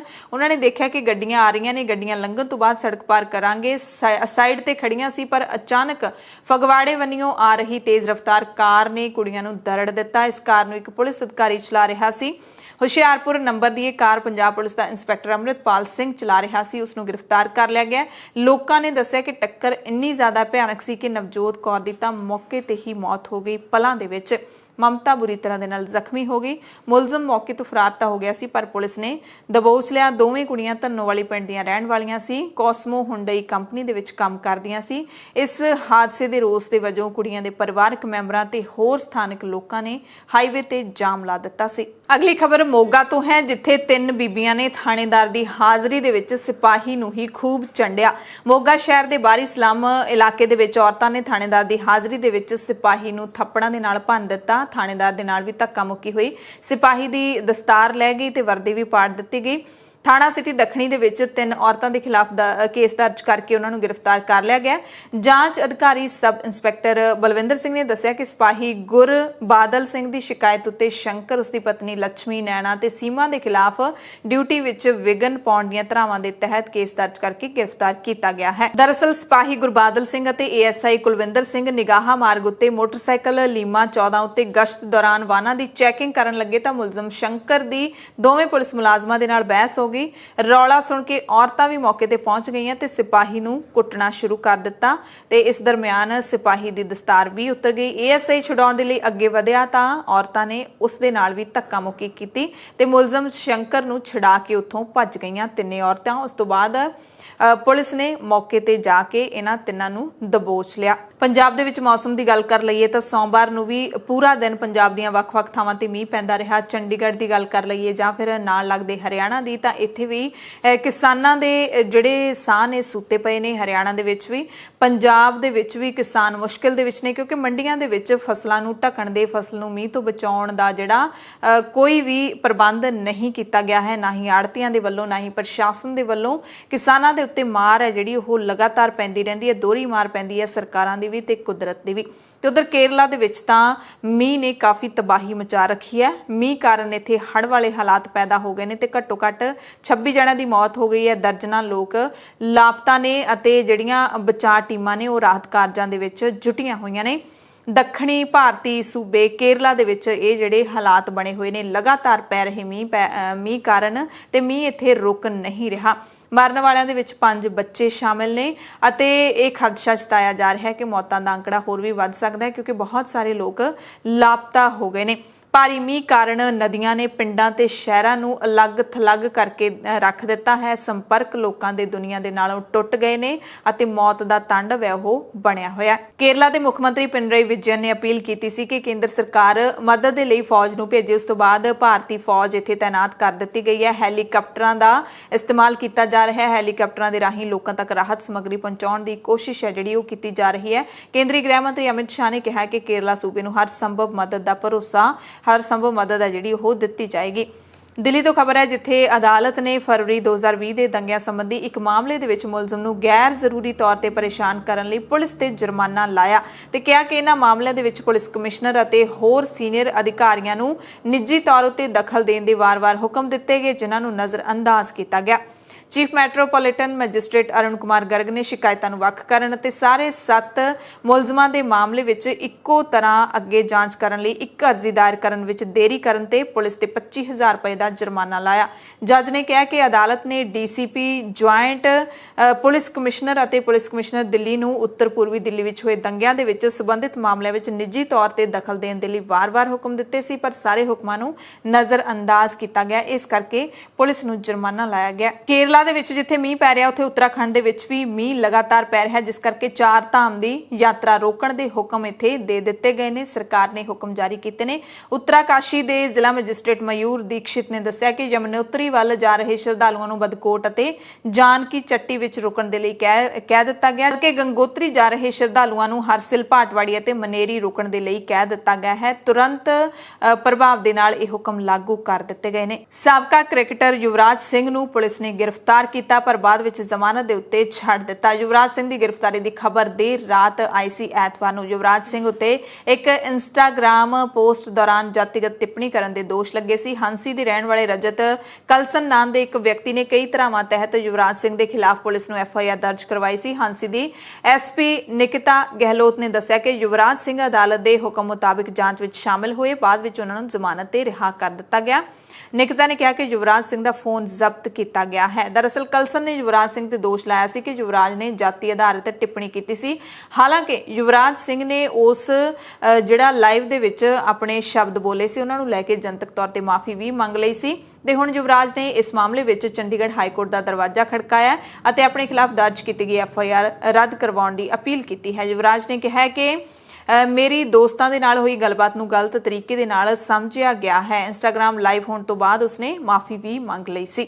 ਗੁਜਰਾਤ ਤੋਂ ਇੱਕ ਹਾਦਸੇ ਦੀ ਖਬਰ ਹੈ ਜਿੱਥੇ ਸੂਰਤ ਜ਼ਿਲ੍ਹੇ ਦੇ ਵਿੱਚ ਸੋਮਵਾਰ ਸਵੇਰੇ 5 ਮੰਜ਼ਿਲਾ ਪੈਕੇਜਿੰਗ ਯੂਨਿਟ ਦੇ ਵਿੱਚ ਅੱਗ ਲੱਗਣ ਕਾਰਨ 2 ਮਜ਼ਦੂਰਾਂ ਦੀ ਮੌਤ ਹੋ ਗਈ। ਪੁਲਿਸ ਨੇ ਦੱਸਿਆ ਕਿ ਕੋਡੋਡਰਾ ਉਦਯੋਗਿਕ ਇਲਾਕੇ ਦੇ ਵਿੱਚ ਸਥਿਤ ਇਸ ਯੂਨਿਟ ਦੇ ਵਿੱਚੋਂ 70 ਤੋਂ ਵੱਧ ਲੋਕਾਂ ਨੂੰ ਸੁਰੱਖਿਅਤ ਬਾਹਰ ਕੱਢਿਆ ਗਿਆ। ਘਟਨਾ ਵਿੱਚ ਕੁਝ ਕਰਮਚਾਰੀ ਝੁਲਸ ਵੀ ਗਏ।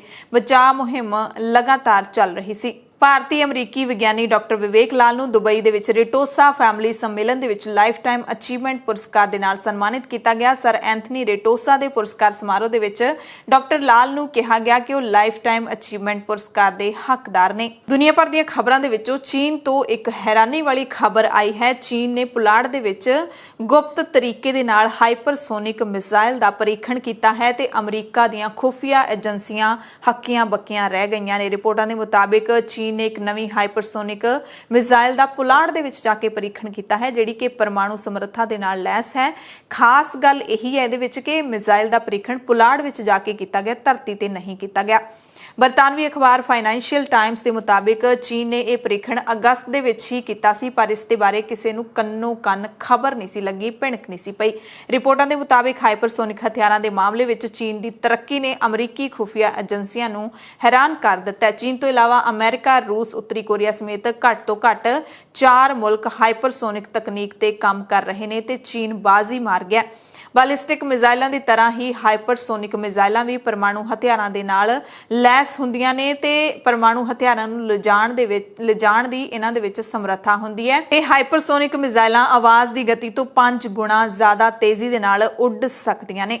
ਇੰਨਾ ਹੀ ਨਹੀਂ, ਹਾਈਪਰਸੋਨਿਕ ਮਿਜ਼ਾਈਲਾਂ ਨੂੰ ਟਰੈਕ ਕਰਨਾ ਅਤੇ ਇਹਨਾਂ ਤੋਂ ਬਚ ਸਕਣਾ ਬਹੁਤ ਜ਼ਿਆਦਾ ਮੁਸ਼ਕਿਲ ਹੁੰਦਾ ਹੈ। ਬੰਗਲਾਦੇਸ਼ ਦੇ ਵਿੱਚ ਮੰਦਰਾਂ ਦੇ ਵਿੱਚ ਜਿਹੜੇ ਹਮਲੇ ਹੋ ਰਹੇ ਨੇ ਉਹ ਰੁਕ ਨਹੀਂ ਰਹੇ ਤੇ ਉਸ ਤੋਂ ਬਾਅਦ ਬੰਗਲਾਦੇਸ਼ ਦੀ ਪ੍ਰਧਾਨ ਮੰਤਰੀ ਸ਼ੇਖ ਹਸੀਨਾ ਨੇ ਸਖਤ ਚੇਤਾਵਨੀ ਦਿੰਦੇ ਹੋਏ ਕਿਹਾ ਕਿ ਕੋਮਿਲਾ ਦੇ ਵਿੱਚ ਦੁਰਗਾ ਪੂਜਾ ਸਥਾਨ ਅਤੇ ਹਿੰਦੂ ਮੰਦਰਾਂ ਤੇ ਹਮਲਾ ਕਰਨ ਵਾਲਿਆਂ ਨੂੰ ਬਖਸ਼ਿਆ ਨਹੀਂ ਜਾਏਗਾ। ਸ਼ੇਖ ਹਸੀਨਾ ਨੇ ਕਿਹਾ ਕਿ ਕੋਮਿਲਾ ਦੇ ਵਿੱਚ ਹੋਏ ਹਮਲੇ ਦੀ ਜਾਂਚ ਕੀਤੀ ਜਾਏਗੀ, ਕਿਸੇ ਵੀ ਦੋਸ਼ੀ ਨੂੰ ਛੱਡਿਆ ਨਹੀਂ ਜਾਵੇਗਾ। ਇਹਨਾਂ ਹਮਲਿਆਂ ਵਿੱਚ ਬੰਗਲਾਦੇਸ਼ ਦੇ ਚੰਦਪੁਰ ਦੇ ਵਿੱਚ 4 ਲੋਕਾਂ ਦੀ ਮੌਤ ਹੋ ਚੁੱਕੀ ਹੈ। ਬੰਗਲਾਦੇਸ਼ ਦੇ ਵੱਡੇ ਅੰਗਰੇਜ਼ੀ ਅਖਬਾਰ ਢਾਕਾ ਟ੍ਰਿਬਿਊਨ ਦੇ ਮੁਤਾਬਿਕ ਸ਼ੇਖ ਹਸੀਨਾ ਨੇ ਕਿਹਾ ਕਿ ਕੋਈ ਮਾਇਨੇ ਨਹੀਂ ਰੱਖਦਾ ਕਿ ਦੋਸ਼ੀ ਕਿਸ ਧਰਮ ਦਾ ਹੈ। ਪ੍ਰਧਾਨ ਮੰਤਰੀ ਨੇ ਕਿਹਾ ਕਿ ਦੋਸ਼ੀਆਂ ਨੂੰ ਫੜਿਆ ਜਾਊਗਾ, ਸਜ਼ਾ ਦਿੱਤੀ ਜਾਏਗੀ। ਅਗਲੀ ਖਬਰ ਭੂਟਾਨ ਤੇ ਚੀਨ ਦੇ ਇੱਕ ਸਮਝੌਤੇ ਦੇ ਨਾਲ ਜੁੜੀ ਹੋਈ ਹੈ। ਆਪਣੇ ਸਰਹੱਦੀ ਵਿਵਾਦ ਨੂੰ ਸੁਲਝਾਉਣ ਦੇ ਲਈ ਇੱਕ ਸਮਝੌਤੇ ਤੇ ਦੋਵਾਂ ਮੁਲਕਾਂ ਨੇ ਹਸਤਾਖਰ ਕੀਤੇ ਨੇ। ਇਹ ਸਮਝੌਤਾ 3 ਸਟੈਪ ਰੋਡ ਮੈਪ ਹੈ ਜਿਸ ਨਾਲ ਦੋਵਾਂ ਮੁਲਕਾਂ ਦੇ ਵਿੱਚ ਗੱਲਬਾਤ ਅੱਗੇ ਵਧਾਉਣ ਨੂੰ ਮਦਦ ਮਿਲੇਗੀ। ਦੋਵਾਂ ਦੇਸ਼ਾਂ ਦੇ ਵਿਦੇਸ਼ ਮੰਤਰੀਆਂ ਦੇ ਵਿਚਕਾਰ ਵੀਡੀਓ ਕਾਨਫਰੰਸਿੰਗ ਦੇ ਜ਼ਰੀਏ ਇੱਕ ਬੈਠਕ ਹੋਈ ਅਤੇ ਇਸੇ ਦੇ ਵਿੱਚ ਇਹ ਸਮਝੌਤਾ ਹੋਇਆ ਹੈ। ਸਮਝੌਤੇ ਨੂੰ ਲੈ ਕੇ ਭਾਰਤ ਨੇ ਕਿਹਾ ਕਿ ਅਸੀਂ ਇਸ ਨੂੰ ਨੋਟਿਸ ਕੀਤਾ ਹੈ। ਦੋਵਾਂ ਮੁਲਕਾਂ ਦੇ ਵਿਚਾਲੇ ਤਿਆਰ ਕੀਤਾ ਗਿਆ ਇਹ ਰੋਡ ਮੈਪ ਭੂਟਾਨ ਚੀਨ ਸਰਹੱਦੀ ਵਾਰਤਾ ਨੂੰ ਅੱਗੇ ਵਧਾਉਣ ਦੇ ਲਈ ਹੈ। ਉਮੀਦ ਕੀਤੀ ਜਾ ਰਹੀ ਹੈ ਕਿ ਇਸ ਸਮਝੌਤੇ ਤੋਂ ਬਾਅਦ ਸਰਹੱਦੀ ਵਿਵਾਦ ਨੂੰ ਲੈ ਕੇ ਗੱਲਬਾਤ ਦੇ ਵਿੱਚ ਤੇਜ਼ੀ ਆਏਗੀ, ਜਿਹੜੀ ਕਿ ਪਿਛਲੇ 5 ਸਾਲਾਂ ਤੋਂ ਰੁਕੀ ਹੋਈ ਸੀ। ਐਮਰਜੈਂਸੀ ਬੁਲੇਟਿਨ ਦੇਖਣ ਵਾਲੇ ਸਾਰੇ ਦਰਸ਼ਕਾਂ ਦਾ ਧੰਨਵਾਦ।